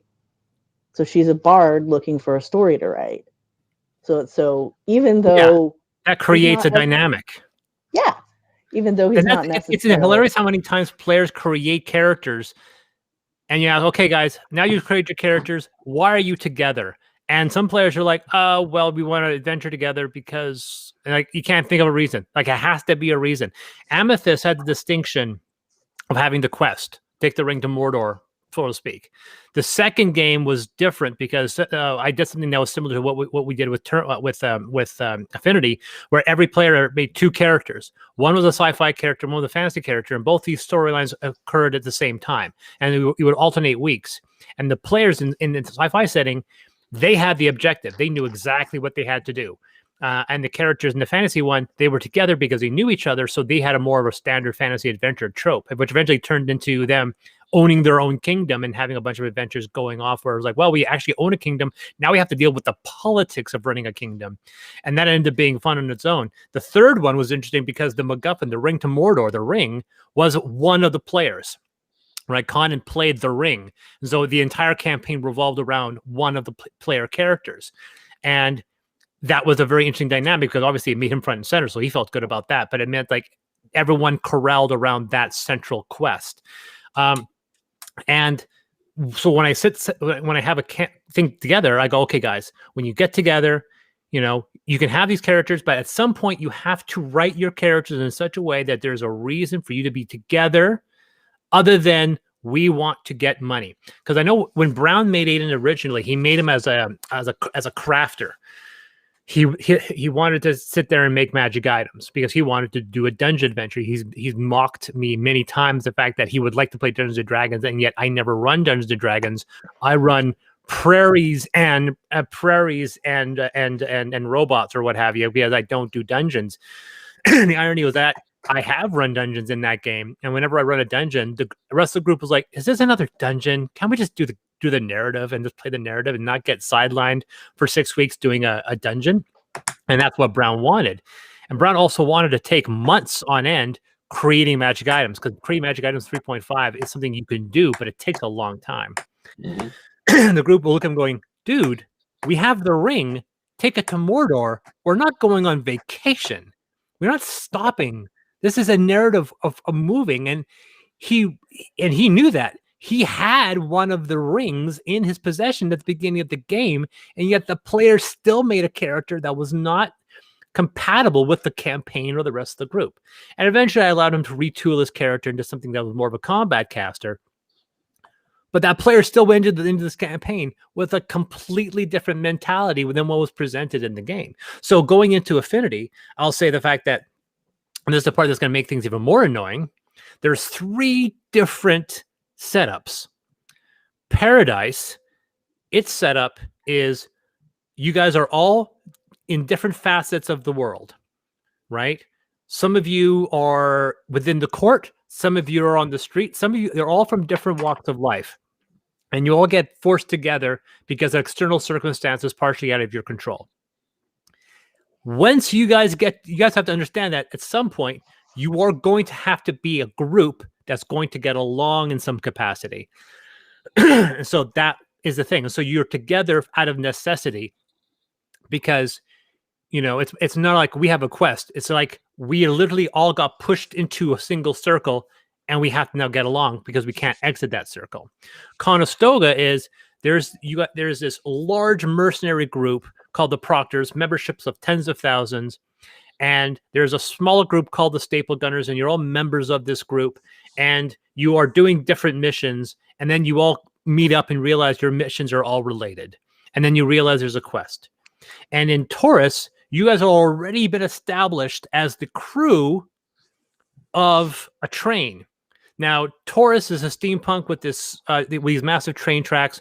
So trains are equal of spaceships, equal of pirate ships, equal to naval vessels, right? So the trains have names that are similar to actual trains, like the Beauty of St. Louis or what have you. And then there are trains called the Acheron, which is something, so there are pirate trains, and then there are regular trains. And so in the same way, and you'll like this, Courtney, in the narrative for Taurus, the train the characters are on, guess what it's called? I can't remember. Vanderop. Yeah. The train in the train the players are on is the Vanderop, which is the spaceship from Pathfinder. And so the characters have to create crew that have already been together and have worked together at this point for several months or several years. There's going to be a conductor who's the captain, who's going to be in charge of that operation, right? The captain is the conductor in chief, the CIC, that's the captain. There's going to be a first officer. There's going to be an engineer, because you have to have someone who's going to be running the train. And then you have the crew of this train. You're going to have trailers. You'll be able to modify this vehicle. You're going to get, I have a look already established for the Vanderov. It's not a steampunk train, because Taurus is actually 2 different aesthetics in one. It's technically not steampunk. I like saying steampunk to win people over, and there is steam technology, but of course it's not Victorian sci-fi. So it's not technically steampunk, right? All the weapons are mostly Weird West, which is also not steampunk, but so many people associate Weird West and Victorian sci-fi as steampunk. So I kind of let them believe that. But Taurus is set in a fictional universe, so it's not Victorian sci-fi. But a lot of the technology, there's 2 different technologies in Taurus. One is the grungy steampunk that most people think of when they think of steampunk. That's the technology that you see outside of the cities. But a lot of the trains and a lot of the cities, they have an Art Deco aesthetic. So very much a 1950s sci-fi aesthetic, which is very, very different. So there are trains that have that Art Deco, which are the long lines and clean and gold gilding and so forth. So the Vanderov is bullet shaped, gold plated train that all of its cool inventions and gadgets are all hidden. So things open up on the ship. And like it has a cow catcher, but the cow catcher is actually hidden. So when the cow catcher has to fold out, it opens up and this cow catcher flops up in front. Otherwise, you don't have the train doesn't have a cow catcher in front. It's just this smooth bullet-shaped train. And some trains are steampunk because they've been modified to survive after centuries out there, and they have a lot of modifications, a lot of little bits and pieces. But then you have this very much this kind of more like the stuff you see in what's that? That's a series called the Golden Compass, where it's much cleaner technology rather than that grungy gear mixed mashed brass metal look that most people associate with steampunk.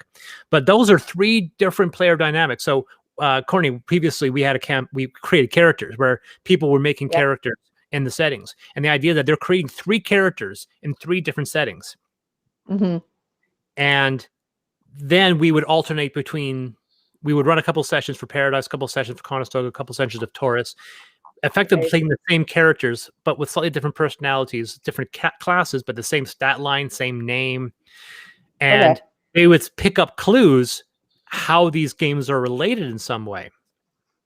But I remember you telling me about this, I think. Yeah, but there's also the important thing is that there's a common narrative there's a common menace, but the characters are all starting in different ways. So you're not all starting together. One group in one game you're getting together, you don't know each other.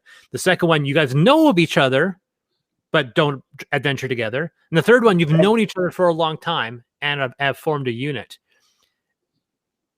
Right? So that's something else I'm playing with, is creating three different motivations between those groups. Yeah. Like alternate versions of the same alternate reality characters, sort of. Some people are going to use it like Rifts and Torg, where they have characters move between realities. I mean, that's something I don't want to do.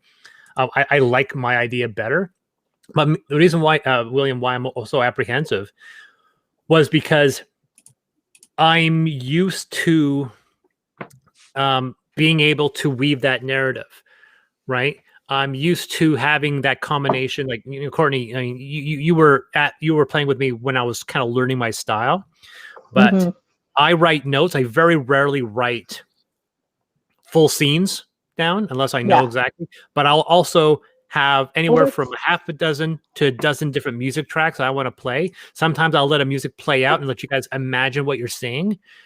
And as a result, I don't know, like, I look at it and go, why would anyone want to see that as a stream? And then I see a whole bunch of other people playing games, and I'm like, oh, I'm way better than that.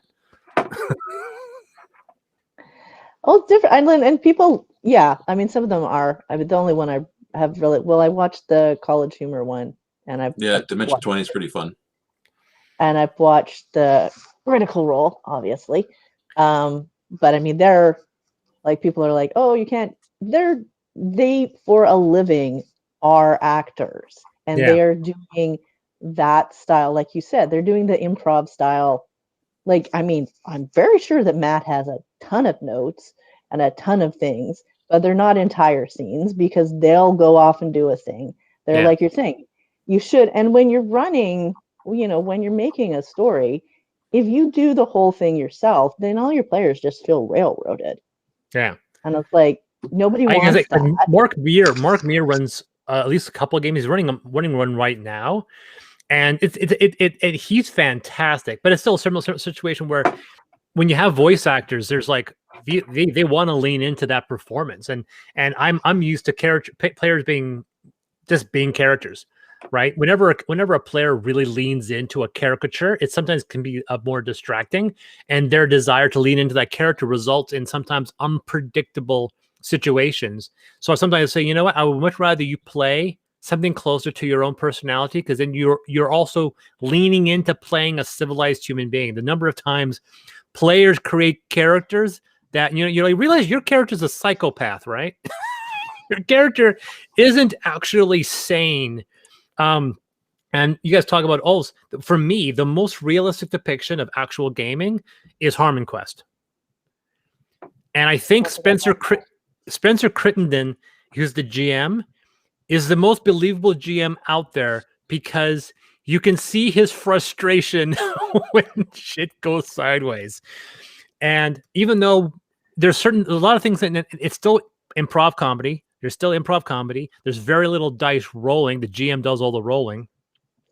But when you see what Spencer does for his narrative and then how he has to anticipate what happens, like they're the funniest moments in Harmon Quest is when there's a moment in the game where I look at it and go, that has happened in my game. I've watched Critical Role. I never, ever have seen a moment where that's happened in my game. But Harmon Quest, like first episode of Harmon Quest, two player characters, and there's also the 2 player characters and an NPC. And the NPC was the center of the conversation. Then a 3rd player character shows up, and they have this conversation talking about their life and their backstory for like a minute. And then the NPC goes, well, looks like you guys are good. I'll just leave. I started laughing because like that totally happens. And the best example was season 2, where the GM has explained the scene. They had the hexagon-like room with a rod sticking out, and there's a mirror on the floor. And the group spends what looks to be 10 minutes. They're throwing coats on the hooks. They are casting spells to bring people back from the dead and ask them. They have all these things. So there's hooks on these walls, and there's a mirror on the floor, right? And it spends 10 minutes of this where the players are completely blanking, like they don't know what's going on. Like, what are they missing? And of course, the way Harmon Quest is that whenever we show the characters, it's animated, so it cuts between the real people talking and on a table, and then the animation. Every once in a while, the GM is in the animated scene, looking like the GM, and he kind of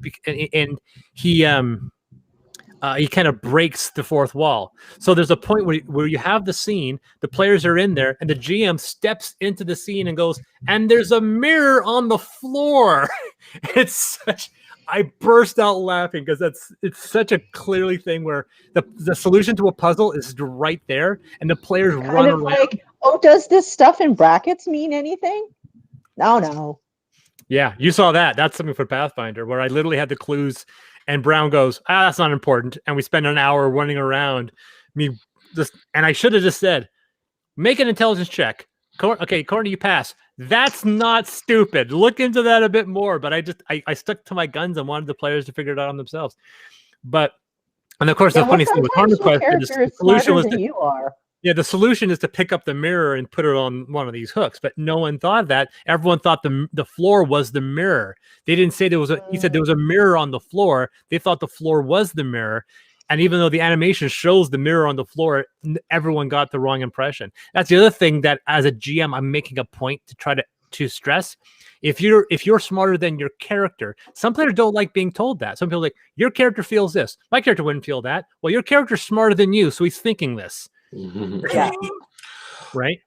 There are times the GM where a player comes up with a solution to a problem that's way more clever than I had thought of it to be, and I'm like, oh yeah, you nailed it. And I think so they think it's my idea, and I roll with it into the story. And it's always been really fun to see a player just come up with an amazing puzzle solve.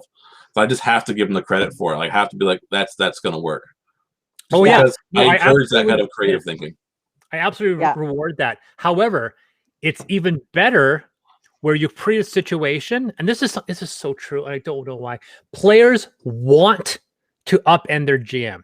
They want to be able to believe themselves that they're going in a direction that's entirely by their own volition.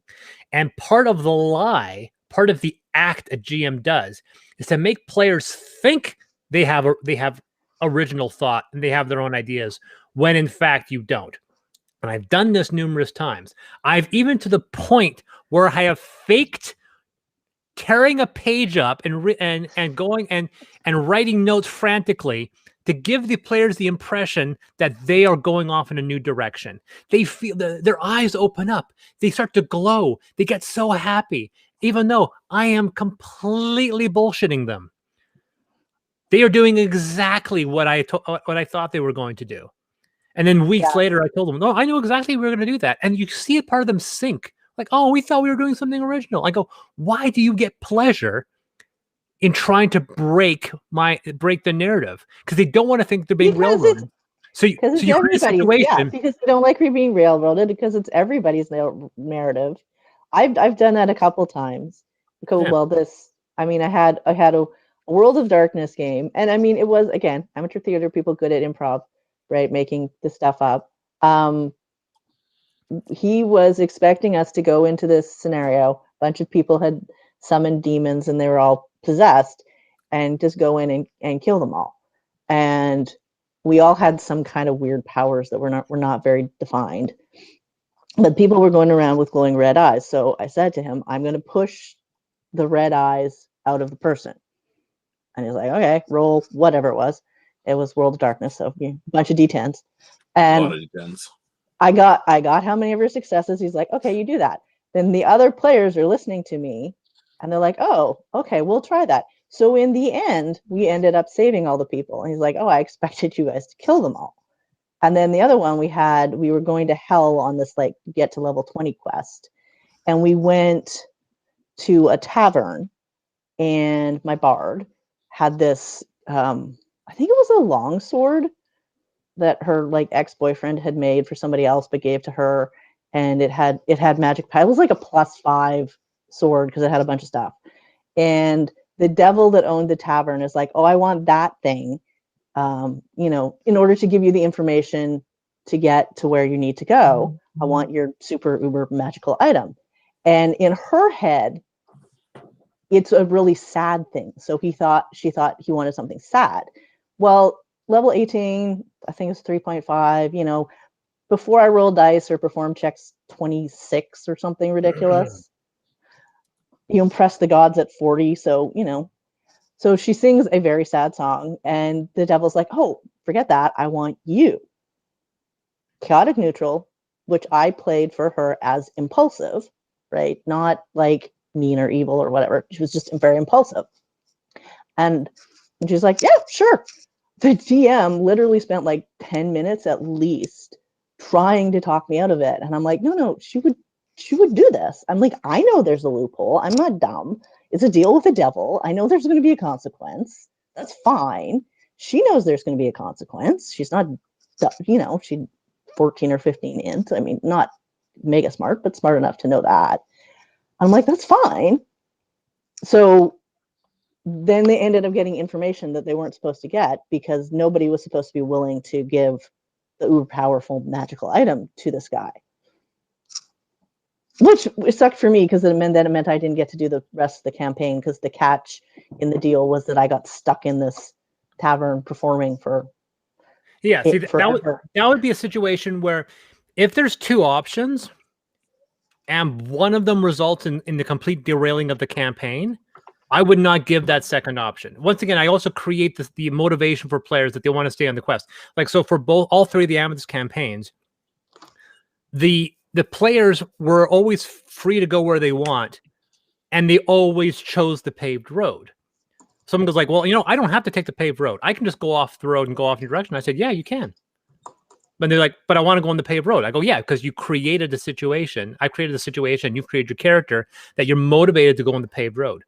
And if you create if the GM doesn't create an environment where players know that knows that where that narrative is, or players create characters where they are ambivalent to going on that once again is a failure. And for me, I do not want to run Red Dead Redemption games. I am not in the business of creating open world campaigns where the players go off on tangents for 3 hours.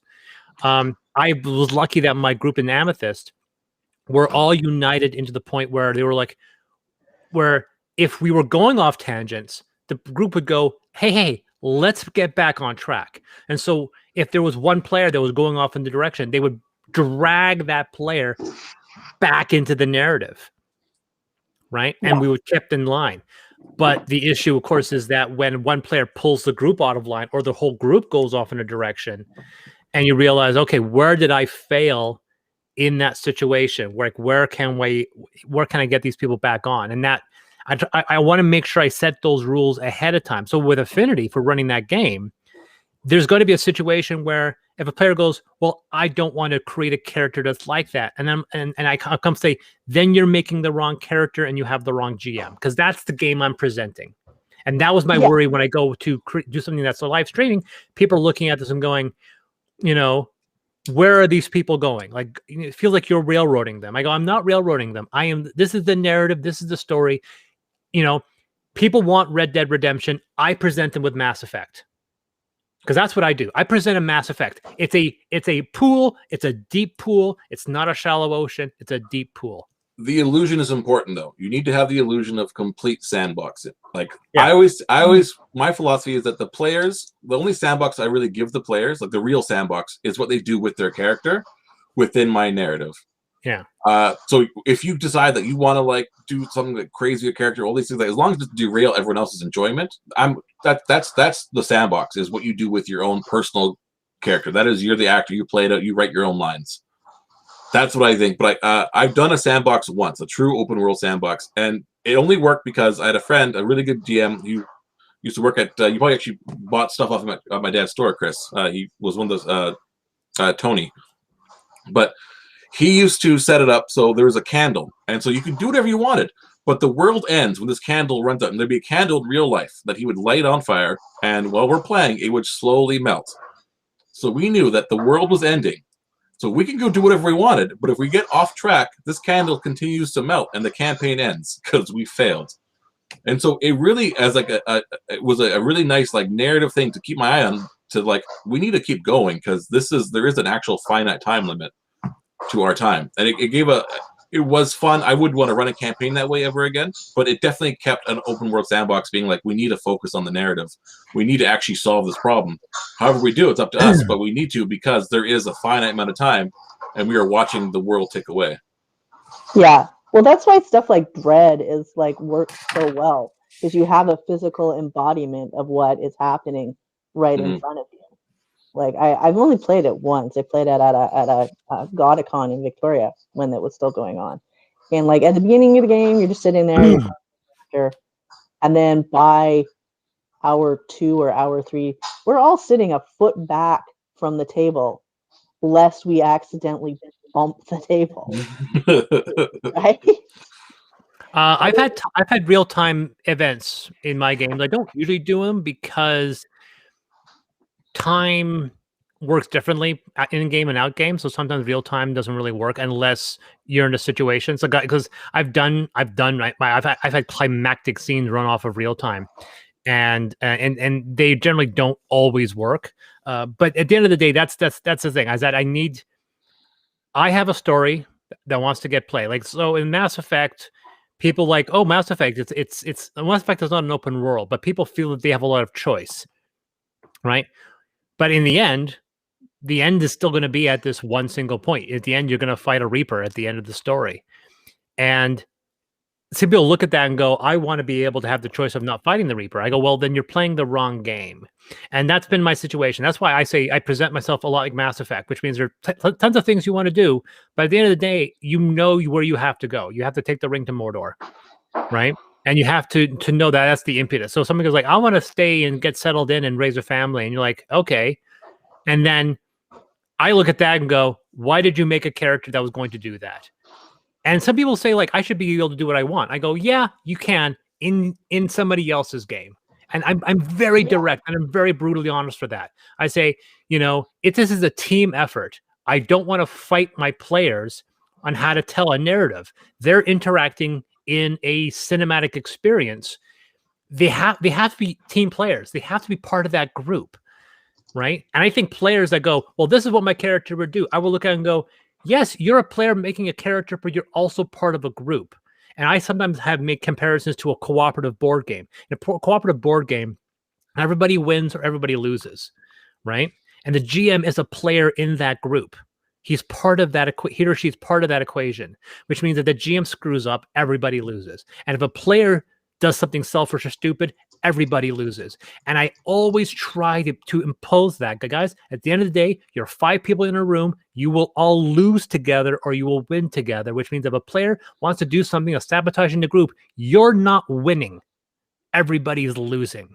And that is something a lot of players do not understand. And some of them, I would actually imagine, would get antagonistic against the idea that they have to think of the social unit. Yeah. And there's a difference between doing what your character wants that's sabotaging And like my example, I mean, it jumped the game from having to take 7 layers of hell to going to jumping straight to the 8th layer of hell. And the only person that got screwed was me because I didn't get to go. So, like, whatever.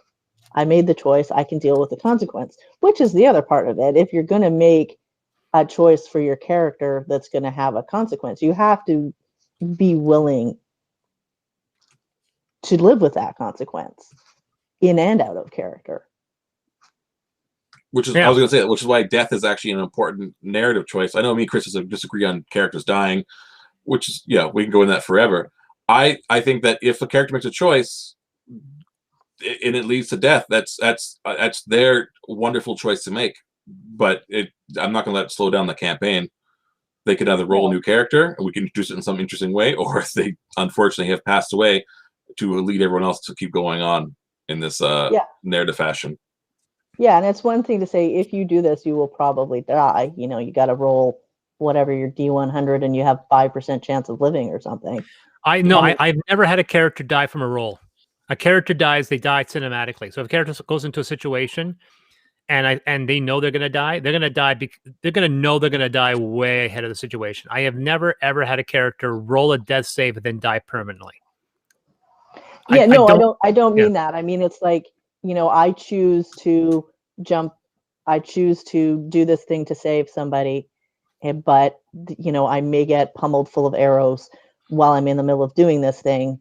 So you roll, to dodge or whatever, and you have a tiny chance of living, but you're still cinematic because you're doing a thing that's meaningful to your character. Yeah. Yeah, you have that slim chance of success. It's a very slim. I love doing that, especially when I used to run White Wolf games, because the D10 system is perfect for it. Your success rate is, you need to get all these to be a 10. You need to get 10 successes on 10 dice. I'm so sorry, but that's what you need. And if the player's like, I understand, I'm going to roll it. I'm like, Papa bless. We're going to see what happens next. And when they make it, it's the most epic, feel good moment. But when they fail, it adds this gravitas to what they just did. And they passed away and they died. You give them a moment to people to mourn. But that they passed. They failed. They did. Yeah. And it's just that, the ability to make those choices. I mean, not to derail anything, but just because it's an important choice to the character. There's been so many times in my young campaigns that I ran where I'm like, here, the big bad guy's going to come and show you up, and you're expected to run away. That used to happen in all the video games when I was a kid. You fight the guy, he beats you, and he leaves you alone because you're not worth his time. But I've had players who'd be like, no, we're going to kill him now. And I'm like, no, he's going to just... No, you're going to all die now. Yeah, please don't. I'm telling you now. So I don't do that anymore, because I've had a lot of players who are just so stubborn, because the biggest problem with D&D now, to me, is that narratively everyone is a superhero. You're not a member of a team that needs to work together to survive. You're not a member of a country or whatever it is. Everyone is I am all powerful because I'm a mage and I do all these powerful things. But back in the day, your mage was pretty pathetic until level 8. Yeah. Until you felt like you had to work with the fighter, you had to work with the rogue, because the trap could kill the whole party. I would never actually let the whole party die. But I'd let the fear of if you don't search for traps, something will happen. If you don't let the warrior get in front of the orc, the mage will get clubbered and he will die. Yeah. So the fear of death would force these low-level parties to work together as a cohesive unit, like in old MMOs where it was you had the Holy Trinity, right? You have the tank, you have the healer, you have the DPS. That's really important to establish that everyone has a necessary role in combat as well as narratively, to get the people to work together and want to work and to enjoy working together. Otherwise, I've had games where I play with Brown, and he's a really good role player in combat, but he always plays wizards who blow things up. And 3 times in a row, I've watched him teleport away from me with Misty Step into a horde of enemies to fireball them and then die. And I'm the big paladin trying to just get behind me. That's one thing where I certainly differ, unfortunately, because for me, that's one thing that some players have actually called me out on this. and I'll still defend it. One player just like, will you ever let a player ever die in a game? And I generally will say no, not unless the player is leaving, or the player is simply, or I create a situation where I'm narratively expecting somebody to give their lives if they want to. I have never had a player die in a random battle. I've never had a player do something that created a situation where their character was killed. And people going into my game, you understand, like, you are main characters, you are heroes. I want to put the fear of death into you, but I'm not going to create a situation that a bad roll is going to kill your character. It'll never happen. It will never happen. And some players are like, no, I want the chance. I need to know that my character can die. I'm like, you're in the wrong game. You are the crew of the USS Enterprise. Unless you decide to leave the show, Armis is not going to suck your life out. Poor Tasha. Nobody's wearing a red shirt. Yeah. Well, red shirts are NPCs, right? So, yeah. so the situation is, until you decide to leave the show, your character is not going to get killed, right? This is not like the new narrative or Game of Thrones where we will randomly kill people out. That's not how games work, right? The only exception to that was in my second Amethyst, where the entire fantasy side of the party, they were going into a combat that they knew they were going to lose. They were about 15th level. They were going up against a 20th level solo, because it was still 4th edition. And they knew that they could not win this fight. All they could hope for was to delay him long enough for something that happened that would kill him. They were basically holding him off before like something would happen that would kill everybody on the ship anyway. So they knew going into this battle, even if they won, they were still going to lose. And they weren't going to win. And it was also the end of the campaign. So they knew perfectly well going into it that this is a one-way trip. And I said, you don't have to go on there if you don't want, but this is the end story. And they all chose, no one said no. They all walked in, and they all walked into a fight knowing they were going to lose. And everybody but one person dies, and that one person lives a second long enough to see himself win before everybody dies. And then everybody dies. And that was something that they were aware of going into that fight. And I had that plan from the get-go. This is the end of the game. Your sci-fi characters will survive. Your fantasy characters are not going to, because they're all going to die in a big heroic send-off. That was scripted from the get-go. I always had that in mind, and they went there willingly, knowing that was the destination. That's kind of how I run things. But when someone says, I put the fear of death in them, anyone can die, anyone notice. I'm like, nope, wrong game. That's not how I do things.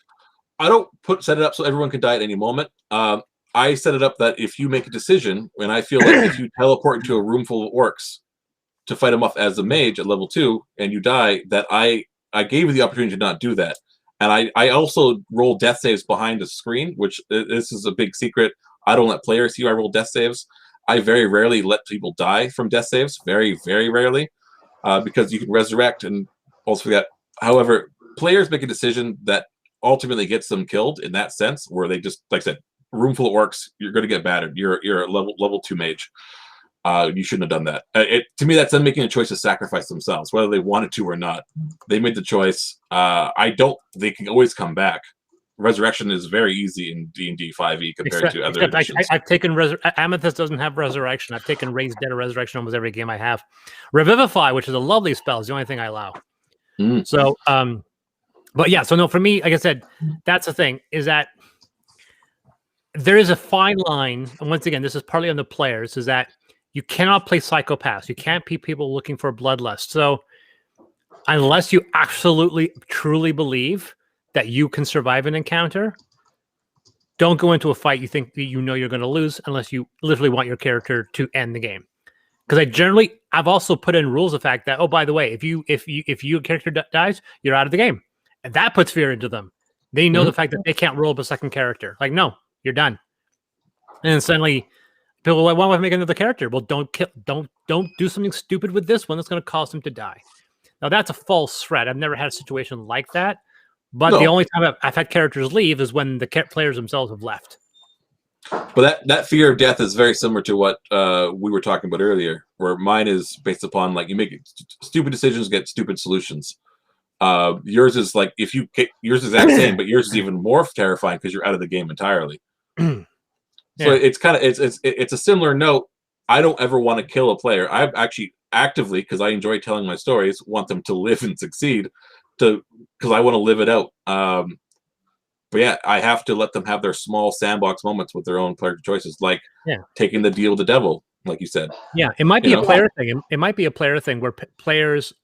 I look at a player and go, you have to be motivated. Like I was lucky that I had several players in Amethyst that believed themselves to be in the setting, so they had a fear of their own death, and so they wouldn't do something stupid, right? So when they see a battle that they know perfectly well, the players know, well, we can probably win this, or if it's very obvious we're going to lose this.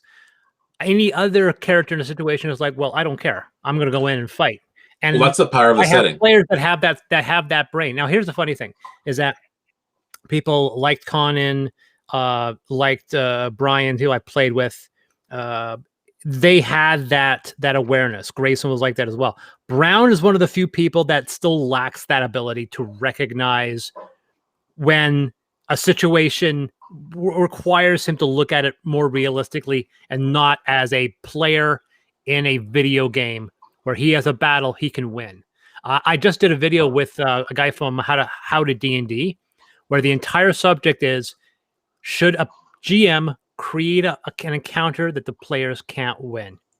And I say, absolutely. But apparently it's a very controversial thing where players believe that if a GM creates an encounter, they have to be able to defeat that counter through combat. And I absolutely disagree. But some players are firm in their opinion. This is a role-playing game. This is a tabletop RPG. Every encounter should be something we can defeat. I'm like, well, you're in the wrong game with me, because every campaign I've ever run, I have included a battle that players have to run away from. Well, that's what I brought that point up earlier. That's why it's one of my things I always felt weirdest is players just like, I'm going to be able to kill this dragon even though I'm level 2. You're not a god yet. You don't have to like if you guys somehow could convince me that you have a plan that would work, and I'll let you try it, but you're gonna die more than likely. Or like they meet a king and they're like, they go murder hobo. And my first campaign I ran at like 13, I had a player, he literally charged the king because he was secretly a murder hobo. I always call him, like, he just wants to kill everyone he meets. I hated it because he charged the king, and of course the guards murder the entire party. Because what else would they do? They're not gonna like let you stab the king. You are a level 1. This is 2nd edition. At level 1, you have no powers. You know, players sometimes make these choices, which is why I think the powerful setting in the session 0 is so important to set the tone, set the rules, set the pace. Yeah. But even then, with the last Amethyst game, I said the last Amethyst game fractured, but one of the reasons why it fractured was that I didn't have enough players in the group, because there's like 3 different types of players. There's active narrative players, the players that want to continue the story, that are intrigued and invested in what happens. Mm-hmm. Then there are players that are so overwhelmed they can't speak up, so they're silent. They never make decisions. They're ready for combat. They're ready for fight when a fight's coming.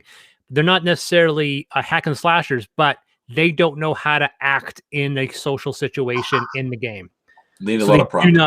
Even with prompt. Like, I've had situations where I literally 3 players are having a conversation, and I go to the 4th one. What are you doing? He's like, and the player went, I have absolutely no idea what I'm supposed to do. Like he was so overwhelmed by the narrative, he could not involve himself. And then there's the kind of the chaos people that like sowing chaos. And the thing is that in Amethyst, Brown is actually a chaos person. He likes throwing shit up in the air and seeing where it lands. He likes doing things that he thinks is realistic, because at many times he injects his own morality into the narrative, which is the reason why he shot Conan in the back, who was another player character in Affinity, and literally had to almost write himself a new character because he had made a tremendous mistake. But he was swept up in that moment, and he acted in a way that he was being vindictive. And that was something that he makes that mistake. And I'll be honest, I said that to him, and I'd say to him, you can't be that person. But in Amethyst, he was surrounded by Conan and Brian, who were always keeping him in line by being the rational thoughts and going, no, this is a quest. This is our direction. This is what we're going. They were invested in the narrative, so they could corral him in line. And when we did Amethyst, by the end of it, so many, we had brought in new players. all the new players were quiet people. And I didn't have narrative investors in the story. So Brown could then go off script and go off tangent and do things that were incredibly idiotic, and nobody could fact check him. No one could rein him in. And he started doing really, really stupid things in the game that I was like, and I was telling him, like, I can't believe you did that. And he literally started grinding the story to a halt because I had no one to fact check him, no one to rein him in. And that's why the composition of a party is equally important. Like if you have players that are all chaos people, throw out the idea of having a narrative goodbye, and your game's going to last a week because you're not, as a GM, you're not going to enjoy the process, right? If you want to have a narrative experience, you have to make sure you have narrative players, because some players just won't do it. Like Brown, Brown always takes joy in the narratives in my games, and yet he seems to actively try to not have them happen. In the first game, he literally wanted the D&D dungeon romp, and he was getting frustrated that I wasn't giving him that. And so he would sometimes do things that would skew from the rest of the group, and the group would corral him in line. And in the last time of this game is the same thing. He did exactly that, but he was opposite. He knew he wasn't getting a dungeon romp, but he would still do things that were intentionally trying to skew off the narrative. He definitely, I like playing with Brown a lot. I like playing with Brown a lot because he gets, like, seeing him have all the joy in the world when he's in combat. Like, he loves his mega dungeons, and and he really gets into the story.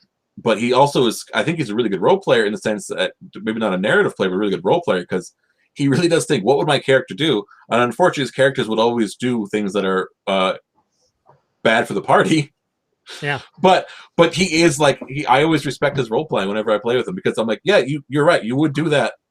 If I was running this game, I would be very sad though, because you just and that's one of my biggest problems about bringing Brown into an affinity party, because I have to ensure that the other players in there can fact check him. They can that can rein him in, and that's why.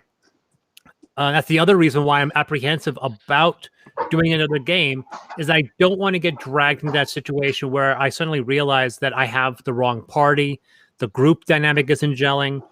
And, you know, the issue, of course, is that I was also very spoiled. I was running off the same players for 15 years. I knew how they worked. Like in Pathfinder, I knew the group dynamic. I knew how they worked. I could get you guys to do anything because I knew the dynamic, and I knew the Amethyst dynamic very, very well. And now going into this Affinity, I'm going to be working with all brand new players. And there's a part of me that's terrified because they don't know how they're going to act. Can I still GM the same way I've been jamming for the last 20 years and have it work? Or am I going to be in a situation where some players, and sometimes I get this from you, William, that you take desire in doing something that's completely original and sometimes unpredictable, right? Like I'll play to the narrative. How about I crack an egg on this guy's head? I go, why would you do that? I don't know. It's interesting. It's new. Yeah. Well, hey, like, are you a sociopath? Yeah. When on the rare chances I get to play, head is the sociopath. It's just bizarre. On the rare chances I get to play, I will always play the story presented in front of me. I will never derail a party or another player's enjoyment, but I will try and find things to do, because I like to play characters that tend to be not great at combat, but really good at the role-playing narrative, like pushing things like dialoguing, but also that involves like being a little out there. I don't crack an egg on things' heads, but I will try and invent a credit card system through forgery in D&D 5e and take down Waterdeep slowly behind the scenes. But that's just like, you know, like if you give me a tool like a forgery kit, I'm going to use a forgery kit. If you take it away from me, I won't use it and I won't be upset about it. But if you give me a forgery kit and it has absolutely zero value in the game, I'm going to find something to do with it, whether it's making money for my characters, which is what I did. I made an obscene amount of gold in 5e campaigns because a forgery kit becomes a tool to write checks, because there's only one bank system in all of Faerun, and it's in Waterdeep. Well, a forgery kit and a little bit of bardic inspiration, I can do whatever I want. Yeah. But once again, that creates a situation where I always encourage the group dynamic. Stop thinking like that's the thing. But once again, you're dealing almost with a political thing. Stop thinking of yourself. Stop thinking of of your own selfish ideas and start thinking of the social unit. And problem is that we live in a society in North America where people are literally being programmed by the media to prioritize their own individual selfish needs over the social unit. That's utilitarian. That's the Ayn Rand approach to storytelling. And I hate Ayn Rand. I hate the Fountainhead. Yeah. I do not like her ideology. It's incredibly toxic to our society. But America is literally being run off of that idealism, which is ironic considering she's an atheist and she believes that selfishness also trumps God, which Americans won't. So it's a wonderful hypocrisy the Americans are going through because they want that Ayn Rand mentality, but they always want to put God in that equation, which she absolutely didn't want to do. So for me, I want to encourage players to think of the social unit, to put the quest and their social unit first over themselves. Oh, that's 100%. It's really hard to get players to do that. You might think, oh, it's easy. No, it's not. I have yet to see a group that didn't have a player that kept on wanting to put his own selfish ideas first. See, him, by the way, him. Yeah, I've never seen a woman do that. It's always been men. Yeah, I have those players, but I've actually been very, I guess I would say, blessed this year, where all the campaigns I've ran or that I've played in, you have these players who want to do that weird thing, but it's always for the benefit of the group. Like when I raise a ton of gold in a game, it's not because my character wants to be the richest. It's because we need to fund what we're doing, and he becomes the money keeper. And or even Brown, I will say, is really good at he thinks about what the party needs. Unfortunately, sometimes it develops into the bad idea, but he always is player team forward first. So I've been pretty happy and blessed in that sense. He does do for example, in Amethyst, I made him a duke, and then some guy found out one guy was frauding the kingdom. So Brown upright murdered him on the hall floor. All the other players were looking at him shocked, and I'm like, well, he's in medieval times and he's a duke, he can do that. But everyone was shocked, you just flat out murdered a guy. And then Brown spent about yeah, but that's something I can do. And we all realized oh yeah, Brown will power trip if you give him that sort of thing. And then in another campaign, they were in a tavern and they wanted to kind of upset and kind of get everyone's attention. Instead of screaming or doing something, Brown threw a sword at the bar. He literally took his greatsword and hucked it full throttle at the bar wall. And everyone's like, that seemed like an overreaction on your part. And of course, to deflate that situation, I had the sword go through the wall into the bathroom so no one could see it. And all you heard was a scream from the bathroom, occupied. And that was it. And then Brown was just like, that wasn't supposed to happen. I go, yeah, because you were stupid and threw a sword against the wall, And that's something I have to try to avoid going into this narrative, right? Which is the reason why Brown's not going to be the captain of the Vanderov anymore. I will tell you this: I never want to play a main I never want to. Every party I always feel needs to have the main person, the guy who kind of is the most charismatic player, the most out there player, who tends to push the party forward. You always need at least one person. I never want to play that because I always end up doing that kind of as a GM, helping to I always have to manage people. I don't want to be the manager in the party. I always like being. I'm not a big fan of Buffy, but as an example, I don't want to be Buffy. I want to be Willow. You know what I mean? I want to be the cool person on the side who does some awesome stuff and supports the main character and is part of the team. But I don't want to be the story revolving around my character. I never show you how my mind works. When you said I want to be Buffy, not Willow, I'm thinking you're taking Willow from the fantasy movie and combining it with Buffy. It just shows you how my mind works. Mad Mardigan. That's a strange comparison. Wouldn't you want to be Mad Mardigan? Yeah. The character I am currently playing in this mage game was originally based off of Wesley Wyndham Pryce. Oh, okay. The angel version, not the Buffy version. That's good. That's better. Less annoying. Much less annoying. Yeah. Well, yeah, and they have. I mean, they're all mages, and he's a sleepwalker. So, and I actually spent all his XP. So he has max occult investigation and weaponry and everything, and he's a really good fencer. It's just he's actually really useful, but it's kind of funny. But yeah. What was I going to say? Oh, you're talking about Brown couldn't be the captain anymore. I feel like in that game, Bradley was the one. Yeah, that's the thing. And the funny thing is that ended up happening because we had someone to rein him in. Chris Brown's character I was don't know that Bradley was reining him in. Bradley was just jerking the reins in a different direction, and Brown didn't rein. Yeah, because and that was appropriate because I needed somebody to rein in that personality because Brown was the captain of the Vanderov, Riordan was the pilot, and very quickly the Riordan became the emotional center. He moved the story along. And I anticipated all the choices based off of him. The irony, of course, is that Pathfinder would eventually get turned into Firefly, but that's another story entirely. Yes, that was amusing. Yeah. I actually got an email like a year ago from someone going, "I saw this game on your site, Pathfinder. Did you base this off of Firefly?" I'm like, "Yeah, totally. I based it off of Firefly. I totally ripped them off 5 years before Firefly came out." Yeah. So I don't think Max exists in Firefly.